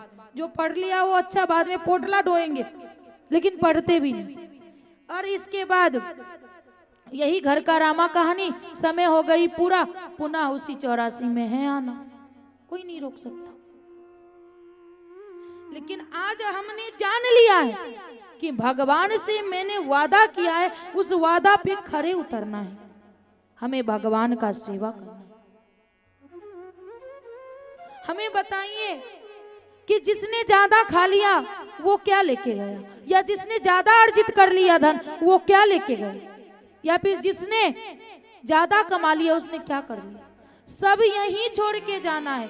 कहते हैं हमारी भाषा में कि पूत कपूत तो क्या धन संचय, और पूत सपूत तो क्या धन संचय। अगर पूत कपूत होगा तो हम धन संचय करके जाएंगे, बाद में स्त्रियों पर लुटा करके, वेश्याओं पर लुटा करके, मदिरा पान करके वो पी जाएगा। अगर वो अच्छा रहेगा तो कमा लेगा, खा लेगा, खुद से अर्जित कर लेगा। तो हम क्यों लगे हैं उस माया मोह में? हमें क्या जरूरी करने का? अगर हम 10 रुपए कमा रहे हैं तो 8 रुपए अपने परिवार पे खर्च कर रहे हैं, तो 2 रुपए दान कीजिए ना, क्योंकि वो दान ही आपको काम आएगा। पुत्र को दिया हुआ कुछ काम नहीं आता, वो सब यहीं रह जाएगा। इसके लिए अगर कोई भिखारी आवे ना तो उसे दे दो। जैसे ही पगार आती है ना तो 10 कम से कम 20,000 तो आती ही होगी, नॉर्मल बात है 20,000 आना। कम से कम 1,000 रुपये तो निकाल दो उन गरीबों के लिए, उन साधुओं के लिए, उन मतलब जैसे प्रोग्राम होती कहीं वहां तो दिया करो, क्योंकि सब खा जाते हैं। कहते हैं दान करने से धन की शुद्धता आती। मैं ये नहीं कह रही हूं कि मुझे दे दो, मैं क्या करूंगी, मैं तो भगवान से इतना ही कहती हूँ कि 2 वक्त का रोटी मिल जाए और हमारे द्वार पे जो आवे वो वापस न जाए, क्योंकि ना तो हमें धन संचय करना है और ना ही बस ऐसी शिक्षा देके जाना है अपने बच्चों को कि कल के दिन ना तो उसे हाथ फैलाने की जरूरत पड़ेगी और ना हमारी दिए हुए धन की जरूरत पड़ेगी। आज हमें बताइए कि राजा जनक ने अपनी पुत्री का विवाह राजघराना में किया था कि नहीं? लेकिन वो पूरी जीवन वन में काटी है, लेकिन एक बार भी डरी नहीं, डगमगाई नहीं, ना क्रोध किया। दूसरी हम लोग होते तो अपने पिताजी को सर फोड़ देते जा करके कि तूने ऐसा किया, तभी इसी की वजह से उसने मुझे वनवास भेजा, मैं तेरे घर पे रहूंगा। माता जानकी चाहती तो जनकपुर में रह सकती थी। आज भी जाओगे ना जनकपुर, जैसा उनका महल है वैसा किसी का महल नहीं, लेकिन मायके नहीं गई, कष्ट झेला उन्होंने। लेकिन राजा जनक जी ने क्या किया था? संस्कार दिया था। उसे कुछ मत दो, उसे संस्कार दे दो, ताकि कितना भी बड़ी आफत आ जाए पर आपकी पुत्र, आपकी पुत्री, आपके पुत्र कभी डगमगाए नहीं। तो हम लगे रहते कि पराई का छीन ले, पड़ोसी का छीन ले, उसका छीन ले और इसके लिए अर्जित कर दे। क्या करेंगे? कुछ नहीं होने वाला इससे। भागवत जी में लिखा है कि जो माँ गर्भवती होती है ना, उससे क्या क्या करना चाहिए। पता है किसी को क्या क्या करना चाहिए? नहीं पता। कहते हैं कि पहले ही शब्द में लिखा है कि मजाक रूप से, वैसे तो किसी को नहीं बोलना चाहिए, पर जो माता गर्भवती है उसे मजाक रूप से भी झूठ नहीं बोलना चाहिए, क्योंकि अभिमन्यु अपने माँ के गर्भ में ही सीख लिया था। आज हम इंस्टाग्राम पे वीडियो बनाते हैं ना, तो हम देखते हैं छोटे छोटे बच्चे को टीवी की तरफ देखते हो, क्योंकि कल के दिन वो भी बनाएगा। आप इंस्टाग्राम पे बना रहे हो, वो कछु और पे बनाएगा। इसके बाद स्वच्छता रखनी चाहिए। क्या? पवित्रता। अब तो बिना नहाए खा लेते, क्योंकि डॉक्टर बोलते 7 बजे कुछ खा लेना, तो सासू माँ को लगता है कहीं खून ना चढ़ाना पड़े, इसलिए वो नहाने की कोई जरूरत नहीं, खा लो।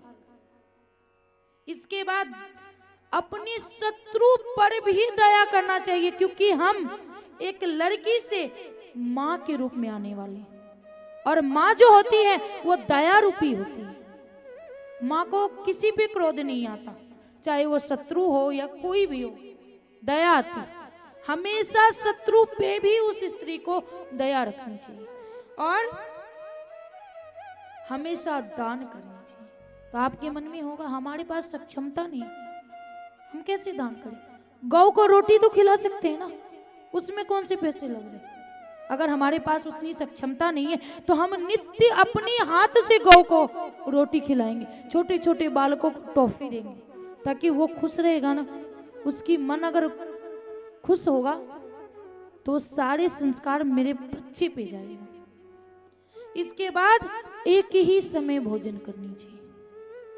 तो एक समय भोजन करेंगे तो खून की बाटला लग जाएगी? नहीं, एक समय भोजन मतलब एक ही समय रोटी खानी है। बाकी फ्रूट, ड्राई फ्रूट सब कुछ ले सकते हैं, लेकिन भोजन एक ही समय करना चाहिए। लेकिन डॉक्टर कहता है कि बकरी के जैसे मुंह चलता रहता है, उसका क्या जाता है? जितना पाउडर लिखेगा उतना पैसा आएगा। बोलता है पूरे दिन चबाती रहना, मुंह चलना चाहिए, लेकिन नहीं। ये 5 बात को ध्यान में रख ही लेना चाहिए। कि ये 5 हमें नहीं करना।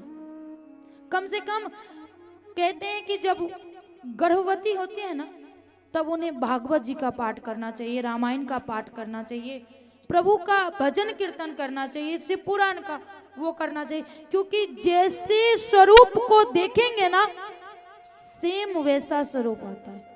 क्यों कहते हैं कि जब गर्भवती हो तो अपने कमरे में ठाकुर जी का फोटो लगाओ? क्योंकि ठाकुर जी के समान पुत्र हो, और ठाकुर जी के समान पुत्र होने के लिए पहले देवकी दूत बन जाते। गया जी माता की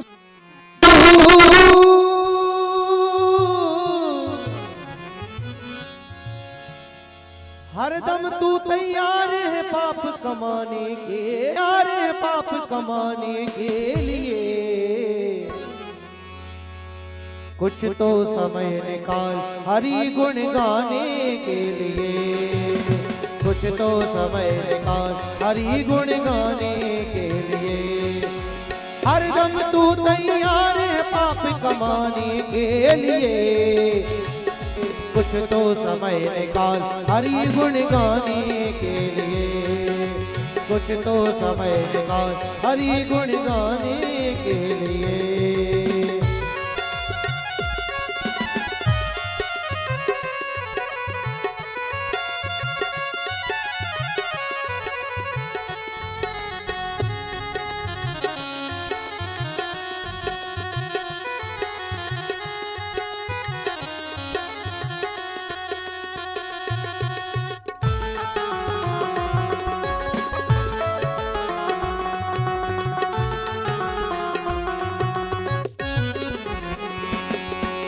गर्भवास में कॉल किया था, नाम जपूंगा मैं तेरा, नाम जपूंगा मैं तेरा। इस झूठी माया में फंसकर नाम भुला दिया मैं तेरा, नाम भुला दिया मैं तेरा।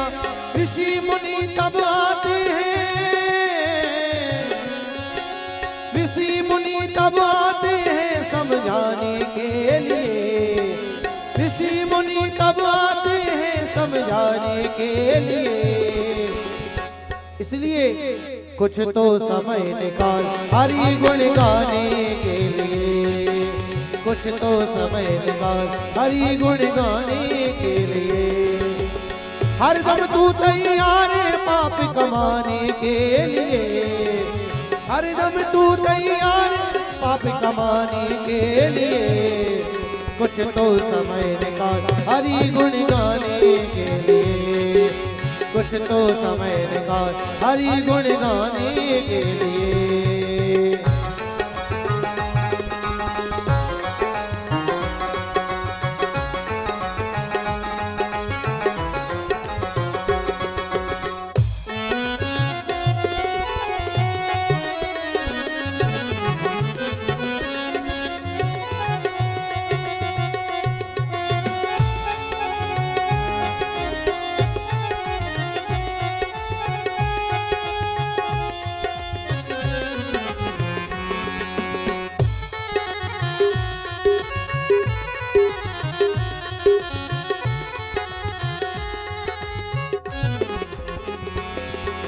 जब तक बाती तेल दिया में जगमग जगमग हो रहा, जगमग जगमग हो रहा, जगमग जगमग हो रहा।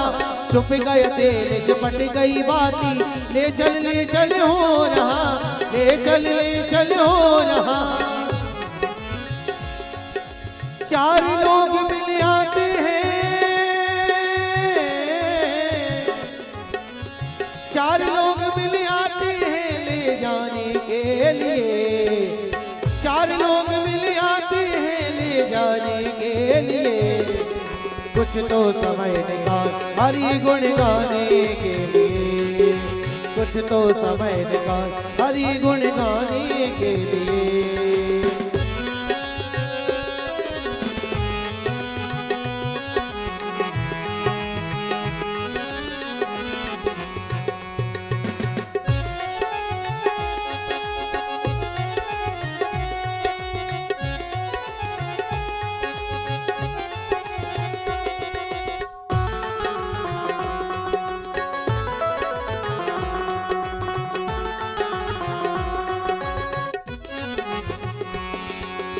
हाड़ जले जो सूखी लकड़ी, केस जले जो घास रे, केस जले जो घास रे।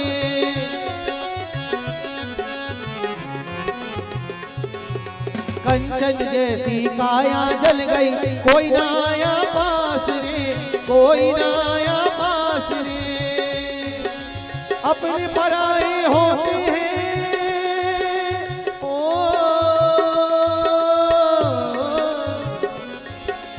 अपने पराए होते हैं, अपने पराए होते हैं दिखलाने के लिए। इसलिए जो भी समय मिलता है तो हरि का गुण गाना है। और दोनों हाथ ऊपर करके तालियों की सेवा के साथ बोले क्या? हरि कुछ तो समय निकाल हरि गुण गाने के लिए, कुछ तो समय निकाल हरि गुण गाने के लिए। हर दम तू तैयार, हर दम तू तैयार है पाप कमाने के लिए। कुछ तो समय निकाल हरि गुण गाने के लिए, कुछ तो समय निकाल हरि गुण गाने के लिए, हरि गुण गाने के लिए, हरि गुण गाने के लिए। हेलो, श्री राधे रानी सरकार की। सूरत की माताएं बहनें इतने सुस्त रहती नहीं है जितना सुस्त दिख रहे हैं आप लोग। राधे रानी सरकार की, भागवत भगवान की। सबसे पहले तो क्षमा प्रार्थी जो इतने सुंदर रस में कथा चल रही है और बीच में मैं बाधा दिया। जरूरी है ये, इसके लिए हमें यहाँ पे माइक पकड़नी पड़ी है। सबसे पहले एक छोटी सी कथा सुनाऊं। कथा के बाद कुछ नाम है जिन्होंने अपनी सहयोग राशि दी है, हम उनका नाम लेंगे और उनको हम यहाँ पर बुला करके सम्मान करेंगे। सबसे पहले एक छोटी सी कथा, बहुत प्यारी कथा है और इससे हमें सीख लेनी चाहिए। कईयों का नाम तो होता है दांद चंद जी, कईयों का नाम क्या होता है? दान चंद जी, पर रहते हैं क्या? कहना नहीं है, सिर्फ समझना है। जय श्री। तो एक सेठ जी थे, बहुत प्यारे सेठ जी थे और बहुत धनवान, भगवान की बड़ी कृपा थी और लक्ष्मी जी की तो विशेष कृपा थी उनके ऊपर। पर उनको बार बार कहते, पड़ोसी लोग कहते, पत्नी कहती, भगवान इतना सारा धन दिया है तो कुछ दान कर दीजिए। इतने सारे सत्संग होते हैं, भजन होते हैं, कई सारे आयोजन होते हैं, मंदिर है, बावड़ी है। तो विचार करते, हाँ करेंगे करेंगे करेंगे करेंगे। ऐसा करते करते कई दिन बीत गए और ये जो 4 हट होती है ना, बड़ी विचित्र हट होती है।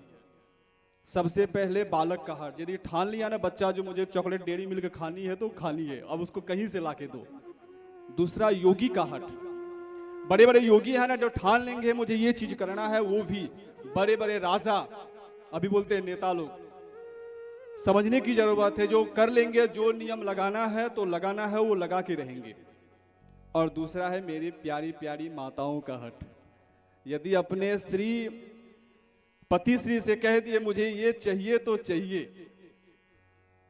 तो वो कही जो आपको करना है तो बात माननी पड़ेगी। आज अनशन पे बैठी थी, बोले ठीक है आज कथा हो रहा है, जा रहा हूं मैं, कुछ दान करके आऊंगा। अब गए, सबसे पीछे जाकर के बैठ गए। क्यों? क्योंकि सबसे पीछे आरती की थाली कभी पहुंचती है, कभी नहीं पहुंचती है। वो पीछे जाके बैठ गए। पर वो जो आरती की थाली जो घुमाने वाले थे बहुत चालाक थे। आरती पूरी हुई, कथा जो शाम की कथा थी वो पूरी हुई और वो क्या है, आरती की थाली लेकर के लास्ट तक जा रहे थे। अब सेठ जी विचार किए, इज्जत की बात है, कुछ तो देना पड़ेगा। अब वो धीरे से जेब में हाथ डाली। कईयों का आदत होता है जेब में से उतना ही निकालेंगे जितना उनका निकालना होगा। उन्होंने जेब में हाथ डाली और जो नोट आई उसको जोर से मुट्ठी में दबा लिए। मुट्ठी से जेब से बाहर निकाले खूब जोर से। आरती की थाली आई, जोर से दबा रहे हैं, आज दान तो करना पड़ेगा। आरती की थाली नजदीक आई, नजदीक आई, नजदीक आई और नजदीक आ गई। अब सेठ जी विचार किए जो अब इतने दान कर रहे हैं, कम से कम अपने लक्ष्मी का अंतिम दर्शन कर लूं। वो हाथ खोले और हाथ खोले तो वो नोट पसीने से भीगी थी। सेठ जी बोले, अरे माँ लक्ष्मी तू रो रही है, तू नहीं जाना चाहती है, अब वापिस जेब में आ जा। तो कईयों का नाम तो होता है दानचंद जी, पर कहने का तात्पर्य ये है जो ये आयोजन हम सबका है और हमें इस उदाहरण से आप समझ गए हैं जो माताओं का जो जिद होता है, बड़ी जिद होता है। कुछ दिन पहले ही नंदनवन टाउनशिप में देवी जी की कथा थी ना, वो कथा है क्यों हुई? क्योंकि उसमें एक माता जिद करके बैठ गई, मैं भागवत कथा सुनूंगी तो सुनूंगी, और वो माताओं का जिद पूरे सोसाइटी वाले से मनवा के मानी और देवी जी की कथा वहाँ पे हुआ नंदनवन टाउनशिप नवागांव में। तो माताओं का जिद ऐसा होता है, माता यदि मान ली तो वो अपने पति से करवा के रहेगी, लेकिन अच्छे के लिए जिद करे, बुरे के लिए जिद ना करे। इसी के बीच में हमारे बीच कई सारे नाम आए हैं जो यहाँ पे आए होंगे, मैं उनसे आग्रह करूंगा कि आ जाए, और कई सारे नहीं आए होंगे, जैसे बिमल कुमार हर किशन जी पटेल प्रतिष्ठा बंगलौर से हैं। यदि उनके घर से कोई आए होंगे तो मैं उनसे आग्रह करूंगा कि ऊपर आकर देवी जी से आशीर्वाद करे। इन्होंने 5001 रुपये का सहयोग दिया है, जोरदार इनके लिए ताली हर किशन भाई जी, बिमल जी के लिए। दूसरे नंबर में है भरत भाई कालीदास पटेल जो कि ये कुम्हारिया गांव से हैं, उनके लिए भी जोरदार ताली लो, क्योंकि इनसे प्रेरणा बढ़ती है। यदि उनके घर से भी आए होंगे भरत भाई कालीदास जी तो वो भी आ जाए। और 2 नाम इसमें गुप्त दान आए हैं, जैसे कि 2500 रुपये का सहयोग आया है राम भरोसे जो कुम्हारिया गांव से, उन्होंने नाम नहीं बताया है, ब्राह्मण घर से वो भी। दूसरा है उन्हीं के बगल में है राम भरोसे 1100 रुपया उन्होंने सहयोग दिया है, जो भी गुप्त दान उन्होंने किया है।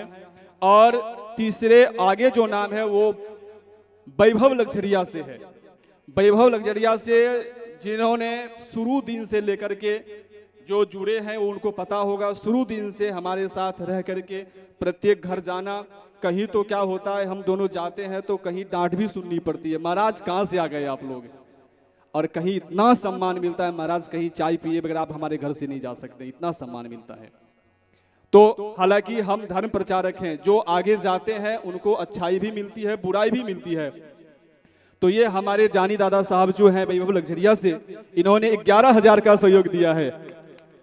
और साथ ही साथ हमारी जो इनकी श्रीमती जी है निरंजना बेन, मैं उनसे भी आग्रह करूंगा कि ऊपर आकर के आप देवी जी से आशीर्वाद करें। जो नगर समिति शिक्षण समिति के सभ्य हैं जो पूरे, तो ये दान जो है ना, अभी कहा ना माताओं की जिद, तो ये माताओं की जिद से 11,000 का यहाँ पे सहयोग आया है। तो मैं आग्रह करूंगा जो मेरी बहन निरंजना बेन जो शिक्षण समिति सभ्य है सूरत के, आग्रह करूंगा कि आकर के आप देवी जी से आशीर्वाद ग्रहण करें। ये दोनों परिवार खूब मेहनत कर रहे हैं हमारे साथ और इस आयोजन को संवारने में, सजाने में लगे हैं। हमें ऐसा नहीं लगता है कि इसमें कोई भी ऐसा भक्त है जो ये अकेले कथा करवा सके, हर भक्त इसमें सक्षम है। पर हम हर भक्त को ये नहीं कह रहे हैं कि आप अकेले इसकी जिम्मेदारी उठाइए, यदि थोड़ी थोड़ी जिम्मेदारी आप सब उठा ले तो ये कथा आसानी से पूरी हो जाएगी। बोलिए भागवत भगवान की। और देखिए उन भक्तों का कुछ भी सहयोग राशि यहाँ पे तभी लगेगा जब मेरी गोविंद की मर्जी होगी, जब मेरे राधा रानी की मर्जी होगी। और मेरी गोविंद की मर्जी, मेरे राधा रानी की मर्जी नहीं होगी तो उस सेठ की तरह हाथ में पैसा दबाया वो वापस जेब में रखेगा। जय जय। तो बहुत बहुत धन्यवाद आप श्री का। अब ज्यादा नहीं कहेंगे, यही आग्रह रहेगी आप सभी से, जो भी बन पाए आपसे कुछ न कुछ, उधर काउंटर लगी हुई है, ये हमारे जानी दादा स्वयं बैठ रहे हैं, अपने बच्चों को बैठा रहे हैं जो किसी तरह कथा सफलता की तरफ जाए। तो आइए ज्यादा समय न लेंगे, हम सीधे देवी जी से आग्रह करते हैं कि आप पुनः हम सभी को, तो ये जो मेरी बहन है निरंजना बेन, वो कुछ अपने 2 शब्दों में कहना चाहती है, वो उनके श्रवण कर ले, फिर देवी जी से हम जुड़ेंगे।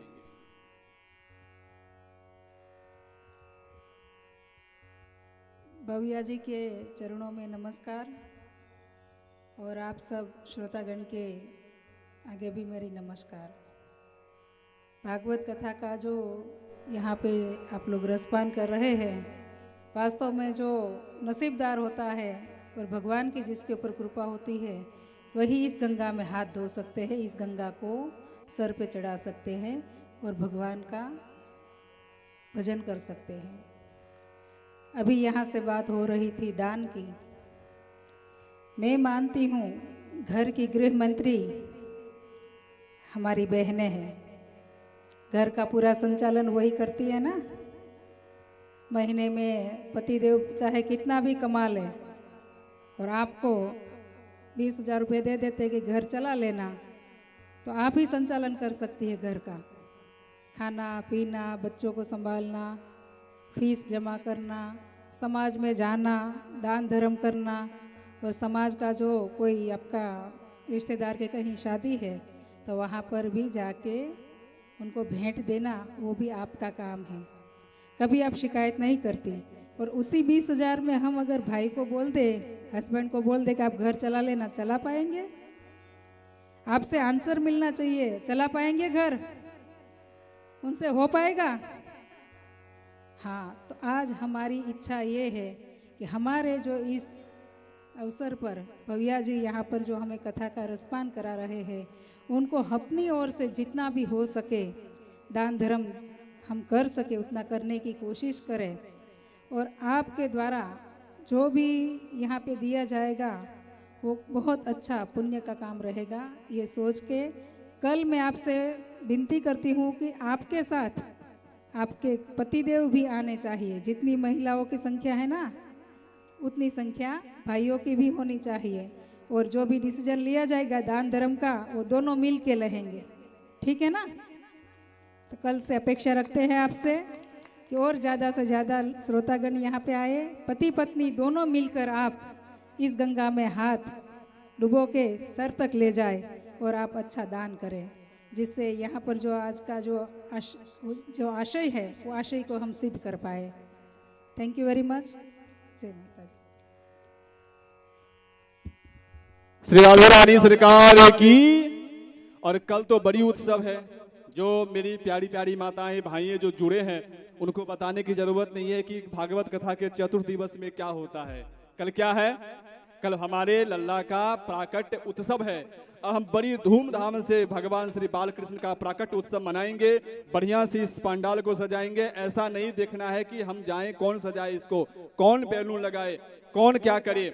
हाँ, बस इस चीज का ध्यान रखना है कि हमें केक लेके नहीं आना है, क्योंकि हमारी संस्कृति केक काटना नहीं सिखाती है, हमारी संस्कृति एक दूसरे को जोड़ना सिखाती है। तो हमें काटने वाला काम नहीं करना है, हमें जोड़ने वाला काम करना है। तो आइए पुनः देवी जी से आग्रह करेंगे कि पुनः हम सभी भक्तों को और बढ़िया से झूमते हुए, सूरत की जो श्रोताएं हैं ना, वो बैठ के कथा नहीं सुनती, बीच बीच में इतने सुंदर नृत्य करती है जो पूरी अद्भुत। और ये तो अच्छी बात है कि देवी भव्या जी की जो यूट्यूब चैनल उस पर लाइव आ रहे हैं। अब देखते हैं कौन कितने अच्छे से नृत्य करते हैं, भजन करते हैं। आइए देवी जी से जुड़े सभी को राधे राधे, जय श्री कृष्ण।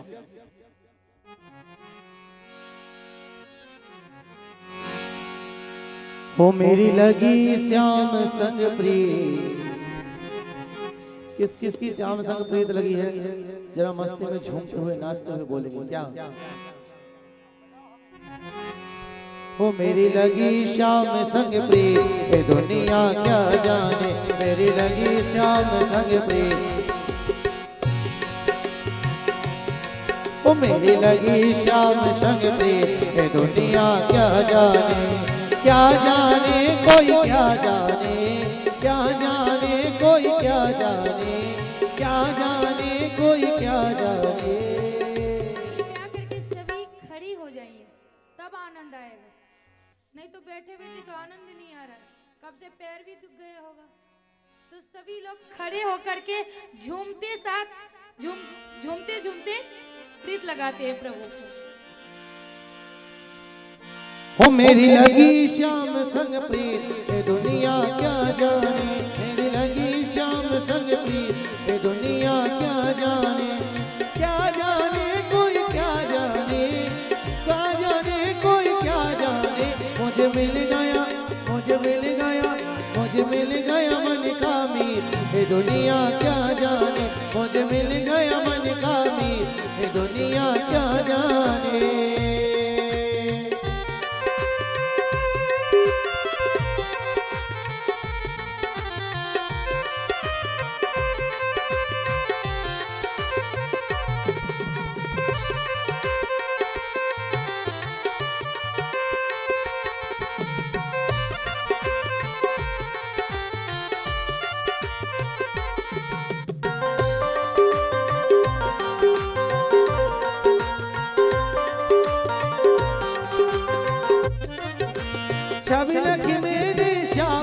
जब से छवि लगी मेरे श्याम की जब से भाई बाबरी में तो तब से भाई बाबरी में तो तब से बांध प्रेम की डोर मोहन से बांध प्रेम की डोर मोहन से नाता तोड़ा मैंने जग से नाता तोड़ा मैंने जग से ये कैसी ये कैसी ये कैसी निगोड़ी रीत ये दुनिया क्या जाने ये कैसी निगोड़ी रीत ये दुनिया क्या जाने कोई क्या जाने क्या जाने कोई क्या जाने मुझे मिल गया मुझे मिल गया मुझे मिल गया मन का मीर ये दुनिया क्या जाने मुझे मिल गया मन का मीर ये दुनिया क्या जाने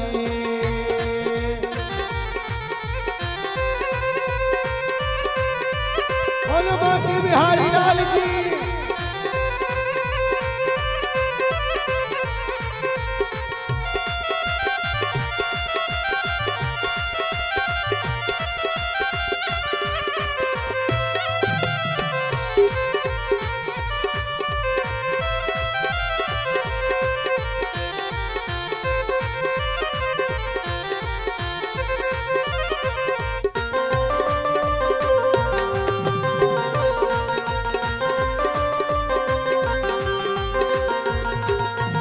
हर दम में तो रहूं मस्तानी हर दम में तो रहूं मस्तानी लोक लाज दीनी बिसरानी लोक लाज दीनी बिसरानी रूपेरा से अंग अंग में समानी रूपेरा से अंग अंग में समानी हैरत हैरत रही मस्तानी हैरत हैरत रही मस्तानी मैं तो गाऊं मैं तो गाऊं मैं तो गाऊं खुशी के गीत ये दुनिया क्या जाने मैं तो गाऊं खुशी के गीत ये दुनिया क्या जाने कोई क्या जाने कोई क्या जाने मुझे मिल गया मुझे मिल गया मुझे मिल गया मन का मीर ये दुनिया क्या जाने मुझे मिल गया मन का मीर ये दुनिया क्या जाने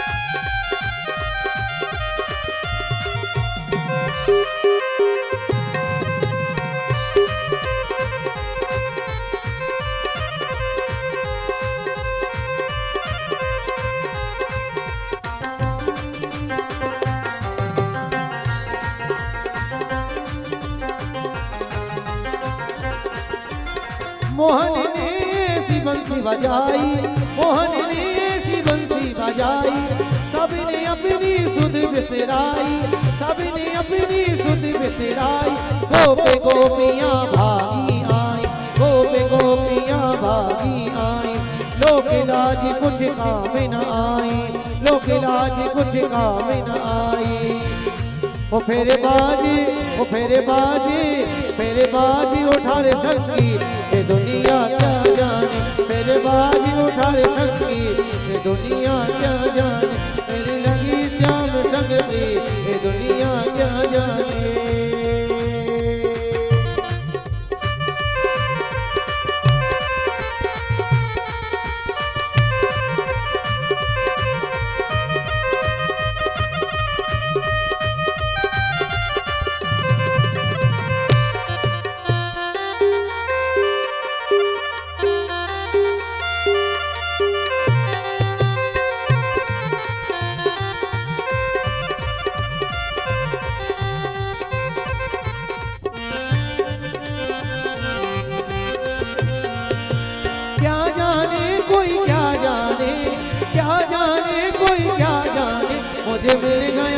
मुझे मिल गया मुझे मिल गया मन का मीर ये दुनिया क्या जाने मेरी लगी श्याम संग में ये दुनिया क्या जाने मेरी लगी श्याम संग में ये दुनिया क्या जाने।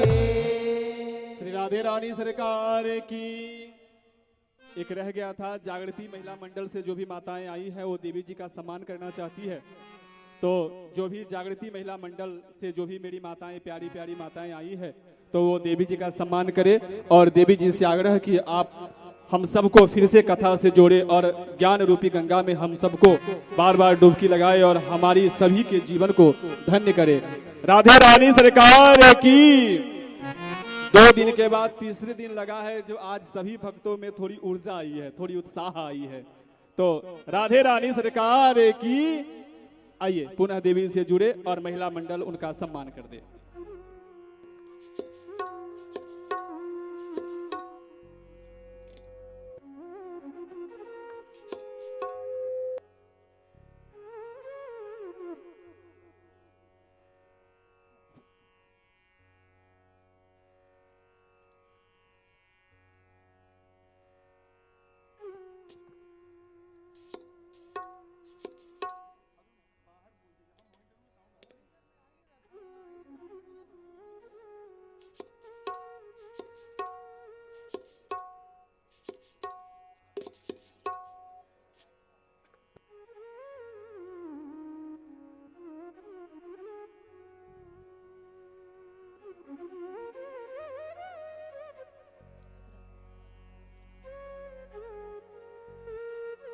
प्रेम से बोली राधा रानी सरकार की जय। तब इसके बाद उनकी पुत्री जो थी आकुति, आकुति का विवाह उन्होंने रुचि प्रजापति से किया था। अब आकुति के गर्भ से 2 संतति हुई। देवहूति का तो बता दिया, फिर आकुति का जो हुआ वो 2 संतति हुए। यज्ञ रूप में भगवान नारायण स्वयं और दक्षिणा रूप में पुत्री हुई। वही यज्ञ और वही दक्षिणा जो पूजा करने के बाद हम दक्षिणा देते हैं ना महाराज को, वो वही दक्षिणा है।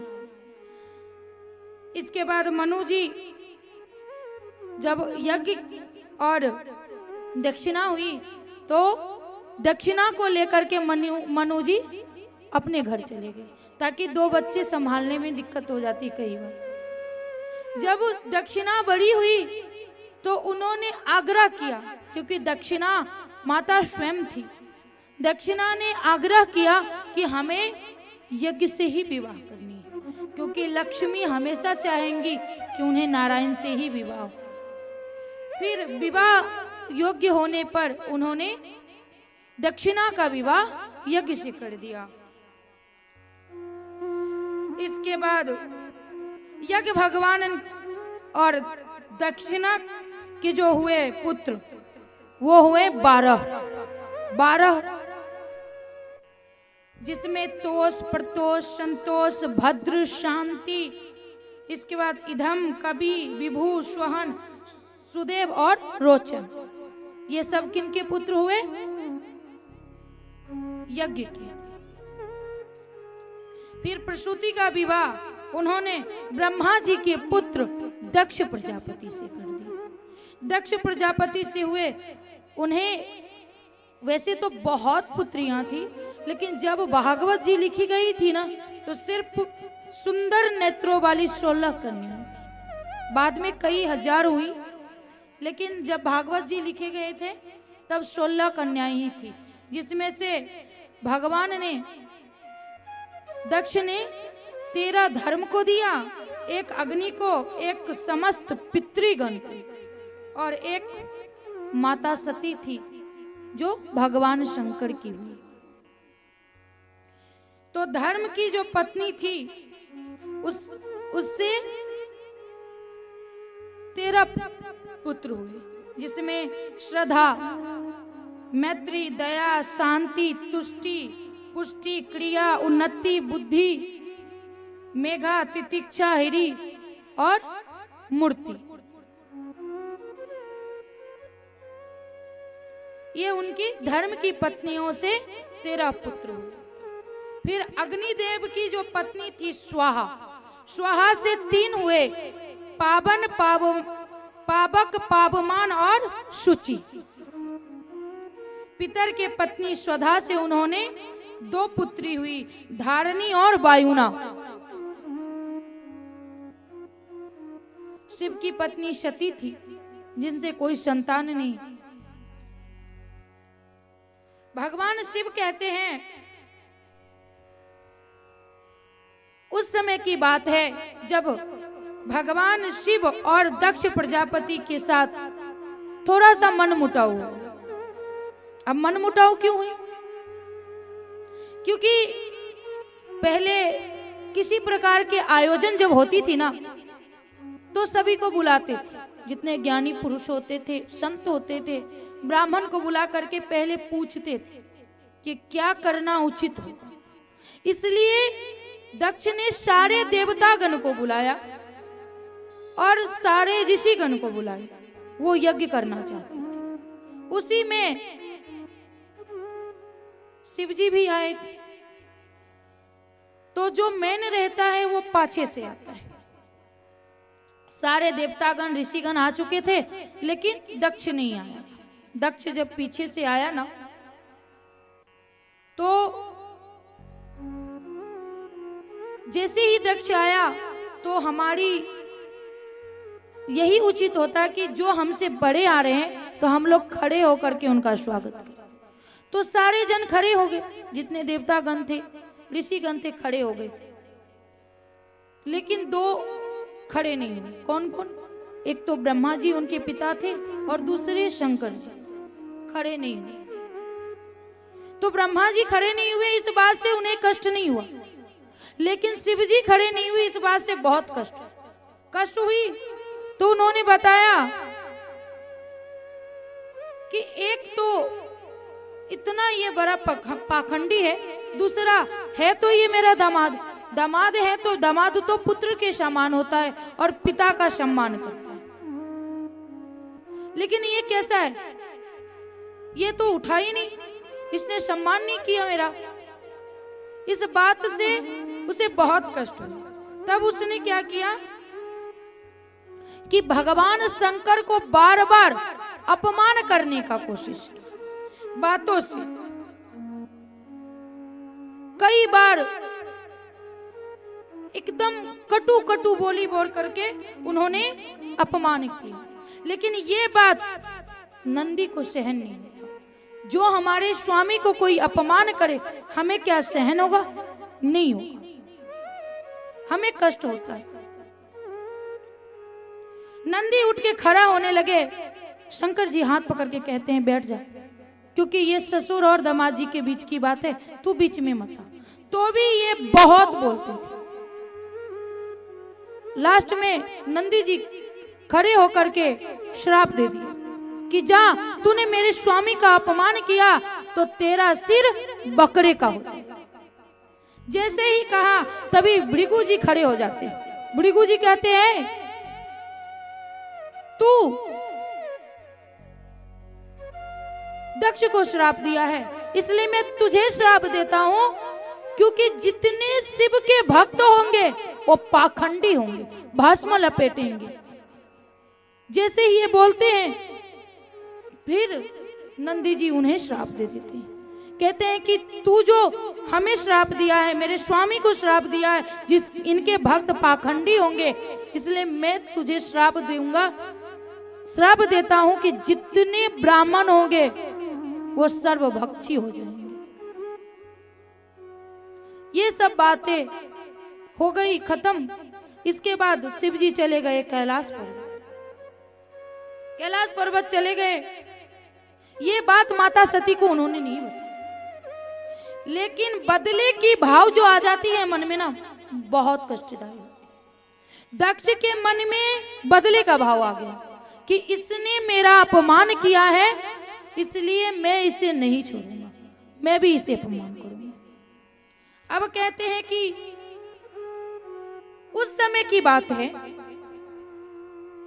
जब एक बार त्रेता युग में शिव जी और माता सती पृथ्वी लोक आती हैं, और पृथ्वी लोक आकर के अगस्त ऋषि के यहाँ जाते हैं।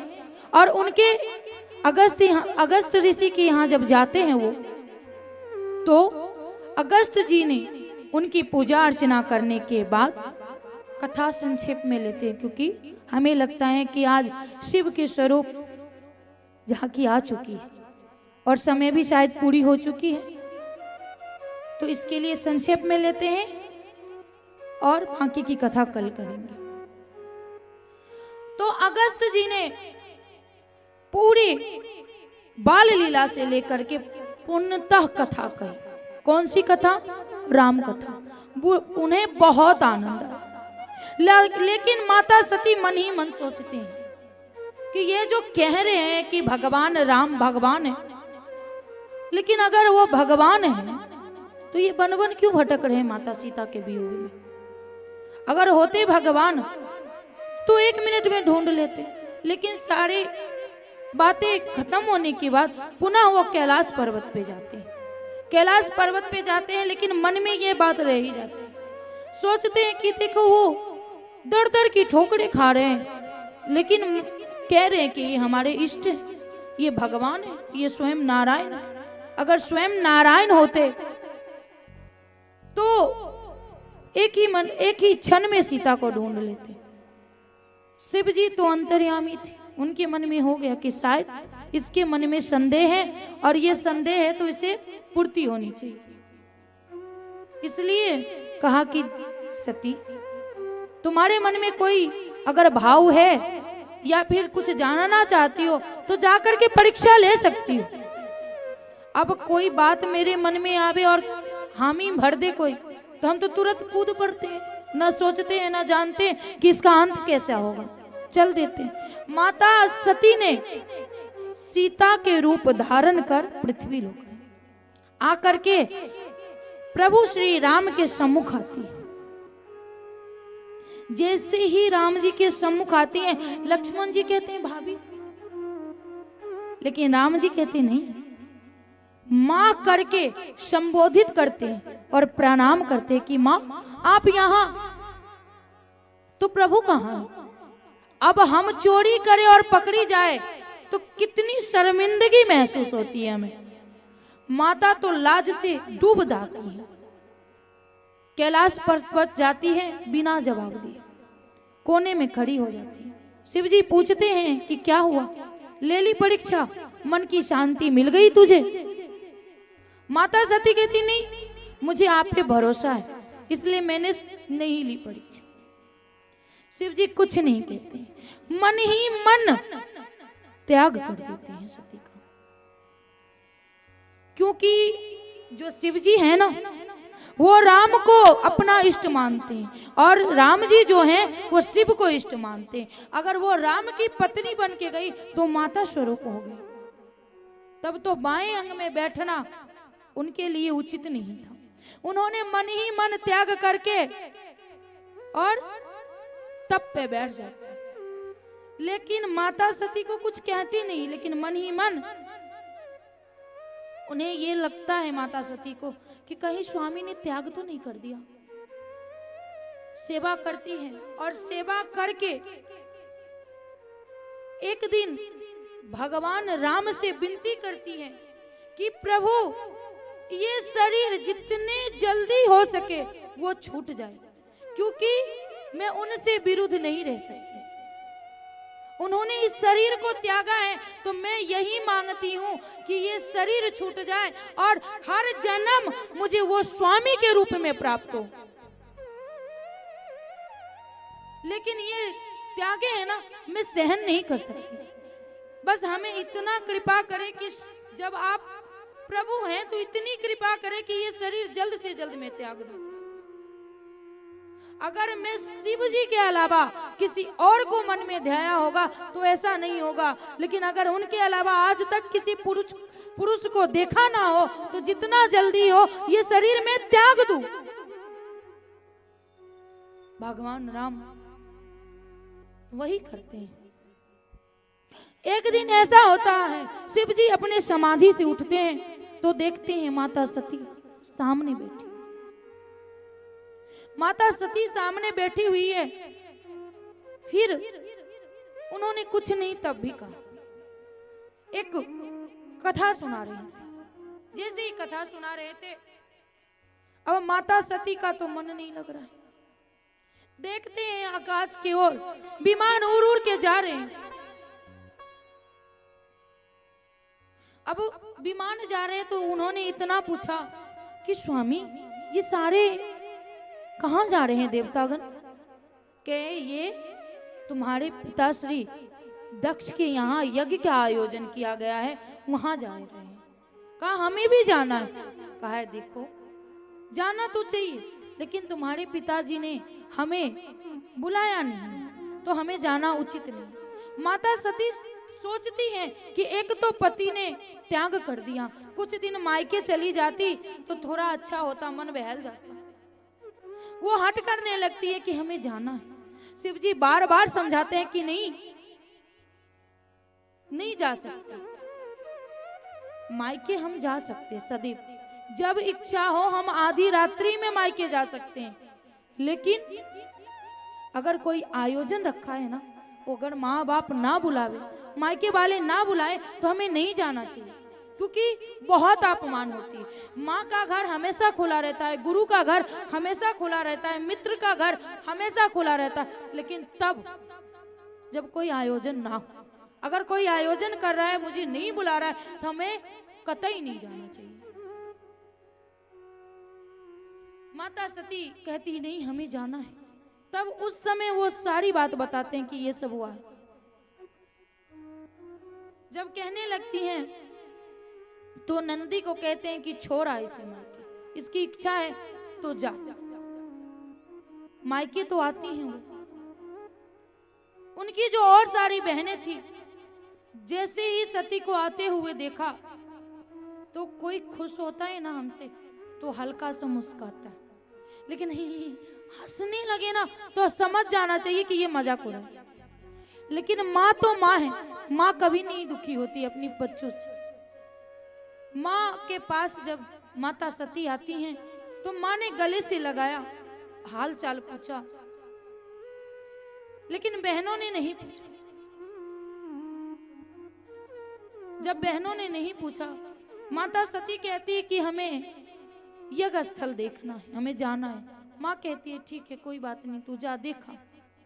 जब देखने आती हैं तो सारे देवताओं को, सारे भगवानों को स्थान दिया गया, लेकिन शिव जी का कोई स्थान नहीं।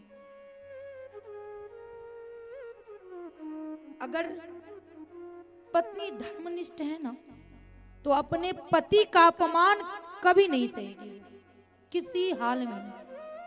माता सती क्रोधित हो जाती है, कहती है सभी को कि सबको इसका दंड भोगना पड़ेगा, क्योंकि मेरे पिता के पास बुद्धि नहीं था, उसने ऐसा किया। लेकिन तुम सब तो जानते हो, तुम सब ने ये सहा है और इस यज्ञ में आए हो, इसलिए सबको सजा भोगना पड़ेगा।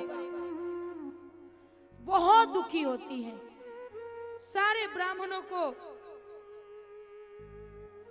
श्राप देती हैं कि सबको इसकी कष्ट भोगनी पड़ेगी, इस पाप का फल तुम सबको मिलेगा। और इतना कह करके अपनी क्रोध से, अंगूठे से अग्नि उत्पन्न करती है और उसी समय अपने शरीर को जला के भस्म कर देती है, जला के भस्म करती हैं। ये बात पता चलता है शिव जी को, तांडव करने लगते हैं क्रोध से, अपनी क्रोध से जटा तोड़ के फेंकते हैं, तोड़ देता है और जितने ऋषिगण थे उसके दाढ़ी मूंछ नोच लेता है और दक्ष को सर धड़ से अलग कर देता है। शिव जी तांडव करते आते हैं और अपनी पत्नी सती को कंधा पे डाल करके और तांडव कर रहे हैं क्रोध से। ये कैलाश पर्वत पे आने के बाद भी वो वैसा ही कर रहे हैं, शांत नहीं हुए। ये सब नारायण को देखा नहीं गया। नारायण ने अपने सुदर्शन निकाले और माता सती की 108 टुकड़े में बांट दिया।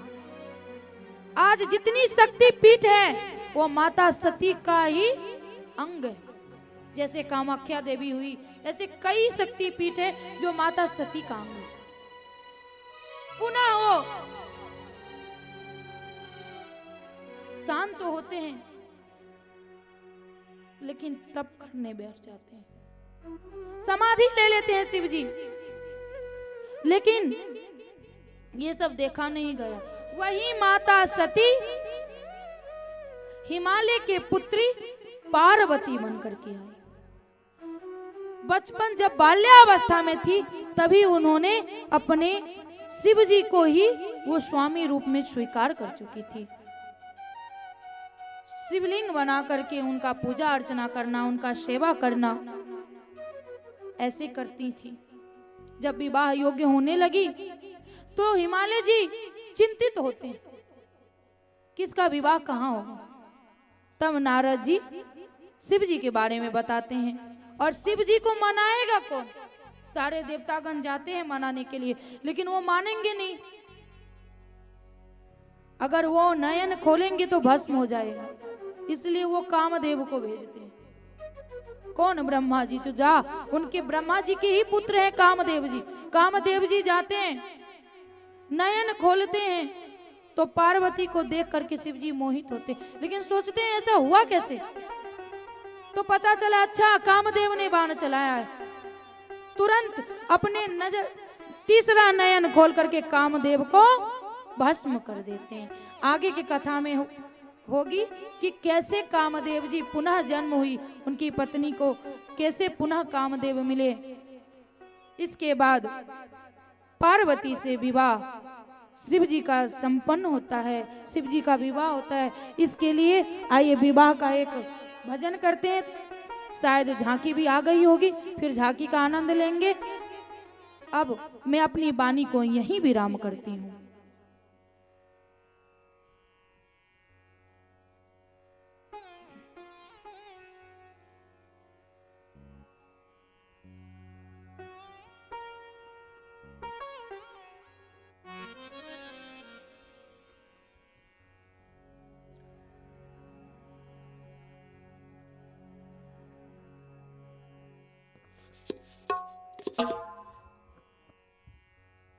बोले राधे रानी सरकार की, भागवत भगवान की। क्या है, कल ऐसा लग रहा था कि आप लोग थोड़ी उब रहे हैं, तो आज क्या है, झांकी 10 मिनट पहले आ गई। तो अब आइए सीधे झांकी का ही हम दर्शन करेंगे, और कोई भी भक्त इस झांकी के दौरान खड़े नहीं होंगे। जो जहां बैठे हैं वहीं बैठे रहे, और कोई भी मोबाइल निकाल करके वीडियो नहीं बनाएंगे। कारण कि ये जो पूरी कथा है देवी भव्या जी करके जो YouTube चैनल उस पर लाइव चल रही है, तो आजकल सभी हम लोग बहुत जानकार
सखी, मैंने राघव को दर्शन करके, राघव को देख करके मैंने अपने नयन को इसके लिए बंद किया कि नयन बंद नहीं किया, मैं कबाड़ लगा दी, केवाड़ी लगा दिया मैंने, ताकि मेरे इस नयन से राघव बाहर न जा पाए। बोले राधे रानी सरकार की। तो मां सीता की तरह अपने पलकों को बंद करके प्रभु की झांकी को अपने दिल में कैद कर लेना है। जो ये चाह कर भी ये दिल से न निकल पाए। सूरदास जी की अच्छी बात कहते हैं, यदि तेरे को हाथ छुड़ा के जाना है तो जा गोविंद, यदि तेरी मजाल है, तेरी हिम्मत है, तो इस सूरदास के दिल से निकल के दिखा दे। तो आइए अब ज्यादा बातें नहीं करेंगे, झांकी की तरफ चलते हैं।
महादेव की जय।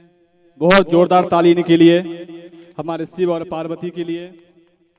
और बहुत ही सुंदर इनकी Shri Radhe art YouTube channel भी है जो आप देख सकते हैं उनको। साथ ही साथ बहुत ही सुंदर और बहुत ही अद्भुत ये क्षण हम सभी के समक्ष हमने अद्भुत इसका आनंद ले रहे हैं। और अभी 4 दिन शेष बची है, तो पुनः सबसे हम आग्रह करेंगे कि आप अपने घर जाकर के और अपने पड़ोसी से, अपने मित्रों से, हर एक व्यक्ति की ये जिम्मेदारी बनती है कि जितने भी आपके इष्ट हो, मित्र हो, सगा हो, संबंधी हो और उस पड़ोस में सभी को ये बताए और सभी को ये जो लिंक है उनको शेयर करें। शेयर करने के बाद उनसे आग्रह करें कि आप श्री कथा में आए और कथा में आकर के कथा का रसपान करें। साथ ही साथ अपने कुछ 2 शब्द हमारे जो प्रतीक्षा रेसिडेंसी के प्रमुख श्री हैं श्रीमान चंद्र प्रकाश जी शर्मा जी, मैं उनसे आग्रह करूंगा। सैनी जी, चंद्र प्रकाश सैनी जी जो प्रतीक्षा बंगलौज के प्रमुख श्री हैं, वो 2 शब्द आपको अपनी आश्रय देना चाहते हैं। कृपया आरती करके और प्रसाद लेकर के जाए। इतने क्षण रुके हैं तो 5 मिनट और रुक जाए, केवल 5 मिनट में आरती और प्रसाद लेकर जाए, उससे कुछ बिगड़ने वाला है नहीं। आप सभी से मेरा निवेदन है कि आपने इतनी कथा सुनी है और ये झांकी देखी है, तो थोड़ी देर और 5 मिनट का आप सब्र कीजिए। सर्वप्रथम मैं व्यासपीठ को प्रणाम करता हूं।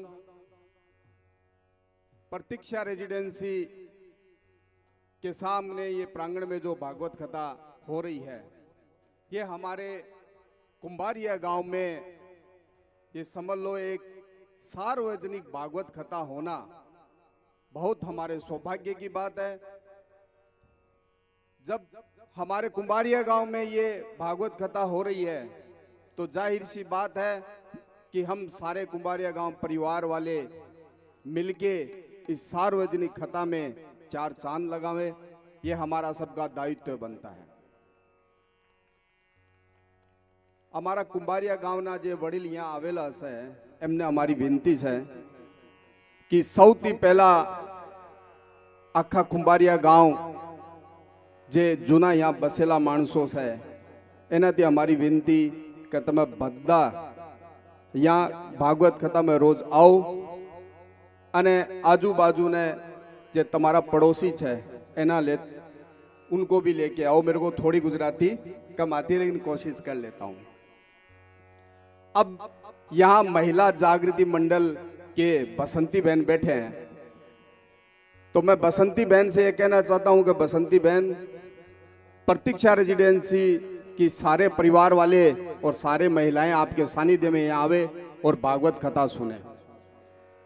अभी थोड़ी देर पहले महाराज जी बोले कुछ विचार विमर्श करना है, तो हम 3-4 जने उठ के वहां तक गए तो 4-5 जने हो गए, ऐसे करके 10 जने हो गए। मेरे साथ वाले और उठ गए, सब देखने लगे कोई बात होगी क्या। मैं महाराज जी को बोला महाराज जी रुको, अभी विचार बाद में करेंगे, पहले कथा सुन लेते हैं, नहीं तो सारे उठ के अपने पास आ जाएंगे। विचार ये है कि ये सार्वजनिक कथा है और जब अपने घर में ब्राह्मण देवता आते हैं, कोई भी शुभ कार्य हो या कोई भी कर्म कांड हो, उस कार्य में आके हमारा शुभ कार्य हो तो पंडित जी द्वारा एक शानदार रंगोली बनाई जाती है और उनके हाथों से एक बहुत अच्छा कार्य किया जाता है, जिसको देख के पूजा पाठ जो होता है ऐसा माहौल बन जाता है कि वाक्य में यहाँ कोई भगवान का मतलब स्वरूप पधारने वाला है या आने वाला है। मैं व्यासपीठ जी से जो भव्या जी है उनसे मैं निवेदन करूंगा कि देखो ये सूरत है और समय क्या है कि 7:30 से लेके 10:30 का रखते हैं अपने। 7:30 रखो, 10 बजे से आप झांकी स्टार्ट कर दो और 10:30 बजे पूर्ण हो जावे तो अपने घर पे सब पहुंच जाए आराम से। फिर क्या अंदर अंदर तलब लग जाती है कि लेट हो गए सुबह उठने आए, तो 10:30 का जो है विराम उसके अंदर रखो पूरा। दूसरी बात मैं ये कहूंगा जो मेरी बीच में रह गई थी कि पंडित जी वगैरह जो अपने घर पे आते हैं, वैसे ही कुंभारिया गांव में ये भागवत कथा चल के आई है और भगवान का ऐसा नाम अपने को सुनने को मिल रहा है। पंडित जी उसी बात को लेके चिंतित थे पहले दिन से कि आज तो बहुत कम संख्या है, फिर दूसरे दिन थोड़ी सी चिंता कम हुई क्योंकि संख्या ज्यादा हुई, आज तीसरे दिन 70% हुई है। पंडित जी आप चिंता मत करो, जिस दिन समापन होगी उस दिन इस मैदान में बैठने को जगह नहीं मिलेगी। ये हमारा कुंभारिया गांव का वचन है। अभी स्वास्तिक से मोमन राम जी आए थे। जैसे मैंने कुंभारिया गांव के जो हमारे जुड़ने यहाँ पे बसे हुए हमारे गुजराती भाई परिवार है, पहला नोता उनको है, दूसरा नोता है नेचर वैली। नेचर वैली के कितने लोग हैं, जरा हाथ ऊपर करिए एक बार। आप एक बहन बोल रहे हैं 20 के आगे एक जीरो और लगा दो आप। वैसे 576 फ्लैट है। कल नेचर वैली की जो आज 20 संख्या है, कल आप इसको 40 करके लेके आओगे, ये आप पे जिम्मेदारी है। अड़ोस पड़ोस देखो, व्यासपीठ अपना काम कर रहे हैं, भागवत कथा भगवान का नाम सुना रहे हैं अपने को। ये भागवत कथा है ना, बहुत बड़ी ऊंची चीज है। अगर जहां पे भी ये भागवत कथा हो रही है, हम तो सुनने के लिए आ रहे हैं। ये पूरा वायुमंडल शुद्ध हो रहा है, पेड़ पक्षी समझ लो, पशु, जितना भी आजू बाजू का एरिया जहां तक भी है भागवत कथा का आवाज पहुंचता है, उतना एरिया शुद्ध हो जाता है। सारे के सारे कुंभारिया गांव के लोग यहां पधारो और इस भागवत कथा का स्मरण करो। दूसरा, मैं श्याम रेजिडेंसी के सदस्य आए हुए हैं, उनसे मैं निवेदन करता हूं, श्याम रेजिडेंसी के कितने जने हैं, जरा हाथ ऊंचे करिए। संख्या थोड़ी कम है, लेकिन जितने आप आए हो उनको मेरा सादर प्रणाम और नमन कि आप भगवान का नाम और भागवत कथा सुनने के लिए इतनी दूर आए हो और कल आप अपने से डबल संख्या लेके आओ। प्रतिष्ठा बंगलो जैसे कितने हैं भाई लोग, बहुत बहुत धन्यवाद आपका। आपसे निवेदन है कि आप देखो धर्म प्रचार, एक बात बता दूं मैं आपको, जरा आजाद 5 मिनट मेरे को ही देना। आप अपने परिवार में चिंतन करना जरूरी है, इसलिए मैं ये बात बोल रहा हूं। धर्म प्रचार है ना, बहुत जरूरी है। और आजकल तो मोदी जी के सानिध्य में हिंदुस्तान में जो धर्म प्रचार हो रहा है उसको बहुत आगे ले जाना है। एक बार मेरे ही वाक्य है, किसी का दूसरे का सुना हुआ नहीं है। हमारे गांव से किसी पंडित जी को किसी भाई ने फोन करके बुला लिया। उन्होंने बोला कि मंदिर के अंदर कुछ हमें काम करवाना है, आपके सूरत में तो बहुत यजमान रहते हैं, तो हमें थोड़ा बहुत आप कुछ दिला दोगे। तो अधर्मी लोगों ने वो जमीन हड़प रखी थी, उनसे जमीन तो छुड़वा ली, उस पर एक बालाजी का मंदिर बना दिया। लेकिन बालाजी मंदिर बना दिया, उसमें कुछ व्यवस्था भी चाहिए, तो उसके लिए वो सूरत आ गए। जिसने सूरत बुलाया वो पंडित जी यहाँ पहुंचे, उसको फोन कर रहे हैं, वो फोन रिसीव नहीं कर रहा है। पंडित जी ने हमारे ही एक गांव के आदमी को फोन किया, बोले मेरे को पलान चंद जी ने बुलाया और मैं तो यहाँ खड़ा हूं, आप बोलो तो वापिस मैं राजस्थान चला जाऊं। बोला नहीं महाराज आप रुको, आप आए हो तो सूरत रुको आप। वो महाराज आए, उस बंदे के पास रुके। अब उस बंदे ने जितनी उसकी कैपेसिटी थी यथाशक्ति उसने करवाया। 5-10 हजार रुपए 20 हजार रुपए हुए। पंडित जी बहुत बड़ा टारगेट लेके आए थे, और क्यों नहीं लेके आए, सूरत में बहुत बड़ा टारगेट। ये दानवीर करण की भूमि है, ये दानवीर करण की भूमि है। जो आस लेके यहां आएगा उसको भगवान छप्पर फाड़ के देगा। मेरे पास फोन आया वो पंडित जी का, बोले मैं पलान चंद जी बोल रहा हूं, आपके गांव का आदमी हूं। उन पंडित जी की एक पहचान थी, हम बच्चे थे, बुलेट पे चलते थे। वो भारतीय जनता पार्टी के कर्मठ कार्यकर्ता, संघ से जुड़े हुए, और आज भी अपने हिंदू धर्म के लिए काम कर रहे हैं। किसी ने बोले आप चांद भाई से कांटेक्ट करिए, तो उन्होंने मेरे से कांटेक्ट किया। बोले हम आए हैं और हमने एक संस्था बना रखी है, रतनगढ़ नागरिक परिषद सूरत। हमारे गांव का कोई भी बंदा आवे, किसी भी प्रकार की प्रॉब्लम हो, हम उसके लिए तैयार हैं। बोले हम यहाँ पे आए हैं, हमारे कुछ सहायता चाहिए कुछ मंदिर के लिए। चलो महाराज। हम गए, हमारे गांव के 2 उद्योगपति थे, उनके पास जाते ही 2-4 दिनों ने 51,000 की रसीद काट दी।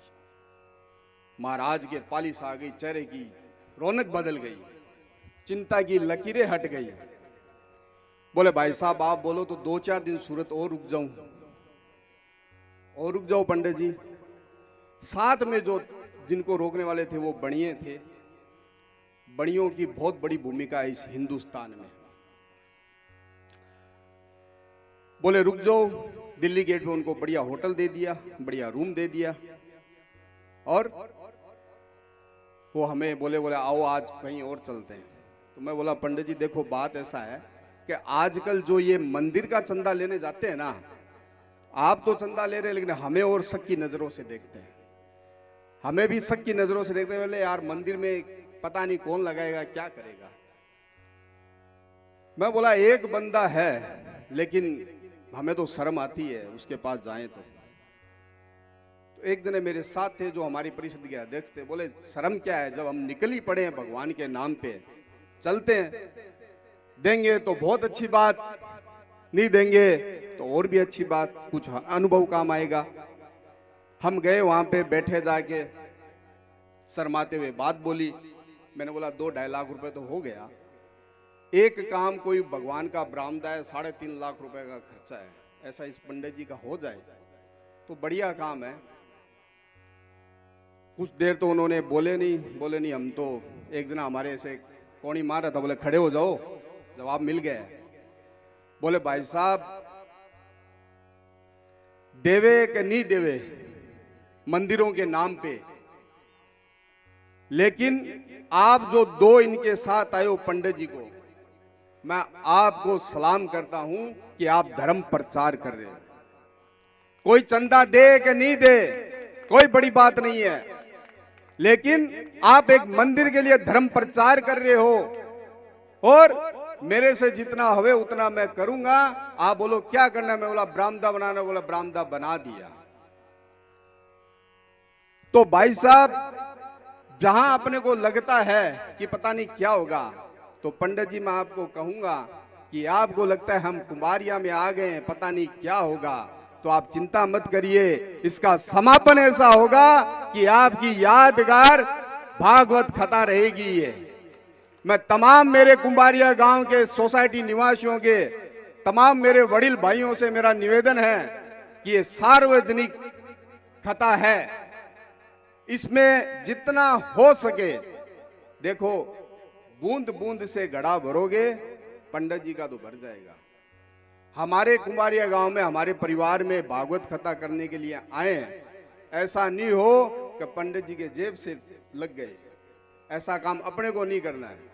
जितना हो सके, यहाँ श्याम रेजिडेंसी के बैठे हैं, नेचर वैली के बैठे हैं, प्रतिष्ठा के बैठे हैं, संगिनी स्काई के बैठे हैं और मेरे कुंभारिया गांव के बैठे हैं और प्रतीक्षा रेजिडेंसी के परिवारजन बैठे हैं। आप सबसे मेरा निवेदन है कि कल से जानी भाई से मिलके जितना हो सके उतना सहयोग लिखवा देना, इनकी चिंता की लकीर मिटा देना, ये आपसे मेरा निवेदन है।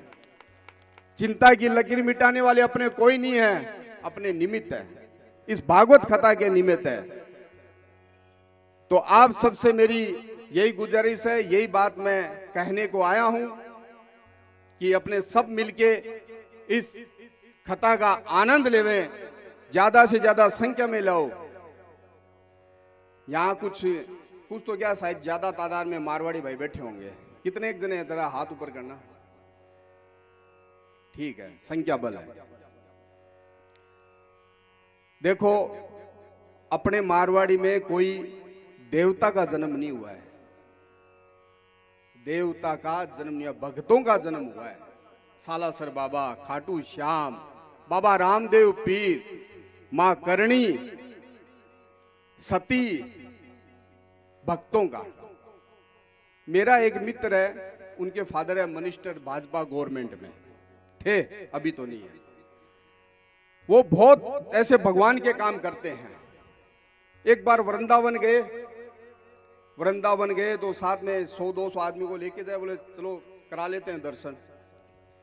वृंदावन गए, बोले कहाँ से? बोला आप लग रहे हो राजस्थान से आए हो। बोला हाँ महाराज हम राजस्थान से आए हैं। पंडित जी हंसने लगे, बोले आपको तो आना ही पड़ेगा क्योंकि आपके कोई देवता तो है नहीं वहां पे, कृष्ण के लिए मथुरा आना पड़ेगा। मंत्री जी बोले बात तो आपकी सही है, हमारे यहाँ कृष्ण भगवान नहीं है, लेकिन हमारे धरती पर मामा कंस भी नहीं है, तो देवता की वही जरूरत पड़ी है जहां ऐसे दुष्ट हुए हैं। हम तो भगत हैं भगवान के, पूरे हिंदुस्तान की धरती पे भगत घूम घूम के अपने देव के दर्शन करते रहते हैं। और यही मैं आपसे कहना चाहूंगा कि अपने जो भगत है वो भक्ति अपने को दिखा देनी है इस कुंभारिया गांव के अंदर। आप सभी से मेरा पुनः निवेदन है, आप आनंद लीजिए और भागवत कथा का रोज स्मरण कीजिए। बोले राधे रानी सरकार की। बहुत बहुत धन्यवाद श्रीमान चंद्र प्रकाश जी सैनी जी का। साथ ही साथ दिसंबर महीने में बहुत बड़ी आयोजन कड़ोदरा वासी किए थे, जिसके आयोजक श्रीमान चंदर जी ठाकुर, श्रीमान बबलू जी ठाकुर महाकाल साउंड सर्विस हैं। साथ ही साथ हमारे जगदीश पंडित जी आए हैं श्याम सृष्टि से, सब आकर के ऊपर दे आरती उतारे। साथ ही साथ कड़ोदरा से जो भी हमारे भाई बंधु आए हैं जिनका नाम हमें याद नहीं है और चेहरे से हम पहचान रहे हैं, तो जो भी कड़ोदरा से अतिथि के रूप में आए हैं सबको ऊपर स्वागत है और आकर के बहुत सुंदर तरीके से आरती का आइए सभी आ जाइए। श्रीमान चंदन जी ठाकुर, श्रीमान बबलू जी ठाकुर और नाम नहीं याद है श्रीमान पप्पू जी ठाकुर, जो भी है सब आ जाए। और श्रीमान रोशन जी रावत जी वो भी आ जाइए और आकर के सब आरती उतारे और उसके बाद प्रसाद देकर के घर की तरफ प्रस्थान करेंगे। बोले राधे रानी सरकार की। आइए बांके बिहारी जी की आरती उतारे। ओम चंद्रमा मनसो जातवचो सूर्यो अजायत श्रोता द्वार प्राण समुखार्दग्निरजायत। श्री बांके बिहारी तेरी आरती गाओ, श्री बांके बिहारी तेरी आरती गाओ, श्री बांके बिहारी तेरी आरती गाओ, श्री बांके बिहारी तेरी आरती गाओ।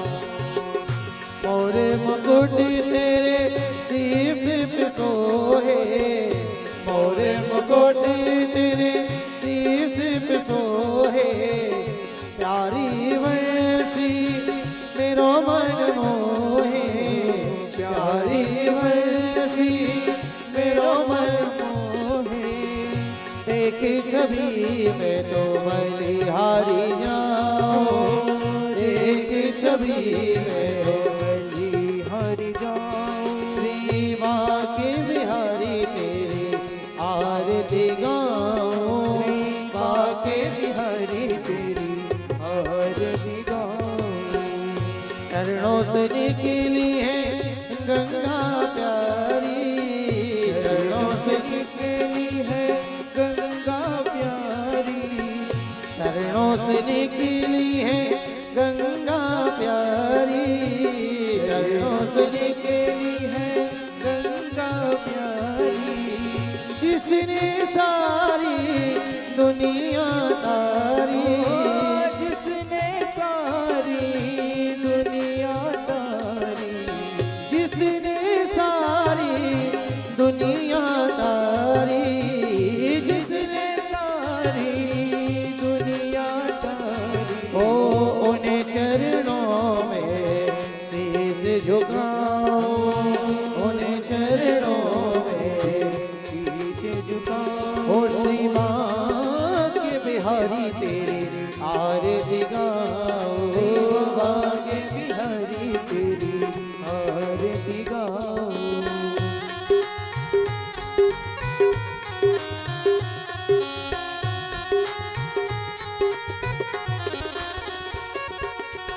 श्री हरिदास के नाथ आप हो, श्री हरिदास के नाथ आप हो, श्री हरिदास के नाथ आप हो, श्री हरिदास के नाथ आप हो। सुख दुख जीवन प्यारे साथ आप हो, सुख दुख जीवन प्यारे साथ आप हो, सुख दुख जीवन प्यारे साथ आप हो, सुख दुख जीवन प्यारे साथ आप हो। हरि चरणों में मन को लगाओ, शिवा के बिहारी तेरे आरती गाओ, शिवा के बिहारी तेरे आरती गाओ, माँ के बिहारी तेरे आरती गाओ। कर्पूर गौरव करुणाविकारं संसार सारं वन्दे विहारं, सदा वसन्तमे हृदयारविन्दे अहं नमामि चैतं। मन्दारे माला गुलकाले काले कपाले मालां चिरशेखराय, दिव्यंबराय च दिगंबराय नमः शिवाय च नमः शिवाय। त्वमेव माता च पिता त्वमेव, त्वमेव बन्धु च सखा त्वमेव, त्वमेव विद्या च द्रविणं। हरे राम राम राम हरे हरे, हरे कृष्ण कृष्ण कृष्ण हरे हरे, हरे राम राम राम हरे हरे, हरे कृष्ण कृष्ण कृष्ण हरे हरे, कृष्ण कृष्ण हरे हरे, कृष्ण कृष्ण हरे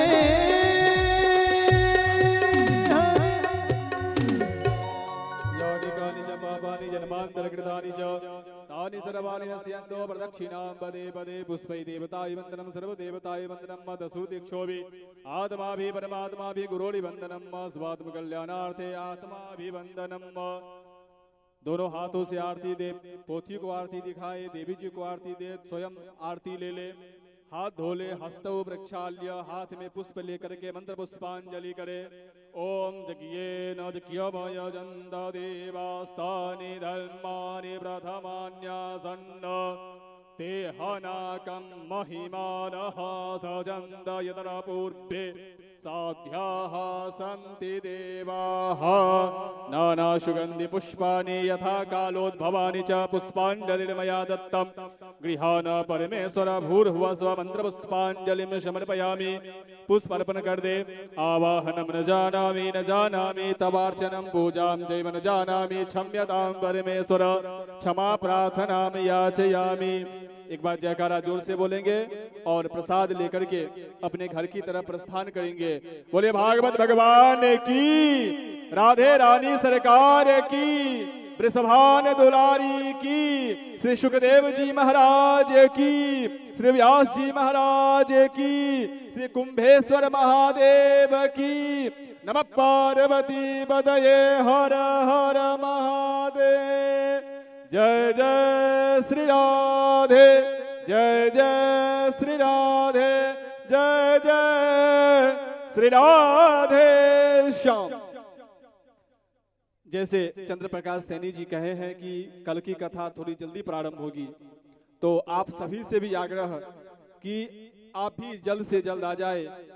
तो देवी जी भी ठीक 7:30 बजे यहाँ पर आकर के विराजमान हो जाएगी। तो आप सभी से आग्रह कि देवी जी आ जाए और कथा बोलने लगे, और कोई यहाँ पे रहे ना तो अच्छा नहीं लगता है। ये नियम है श्रोताओं का, जो वक्ता आए तो उससे पहले आकर के श्रोताओं को बैठना चाहिए। तो आप सभी से आग्रह कि समय का ध्यान रखें। कल प्रयास करेंगे कथा जल्दी समय से प्रारंभ हो और 10 बजे झांकी प्रारंभ हो और पूरी होते होते 10:30 बजे तक अपने प्रसाद लेकर घर की तरफ प्रस्थान करें। तो सभी को राधे राधे।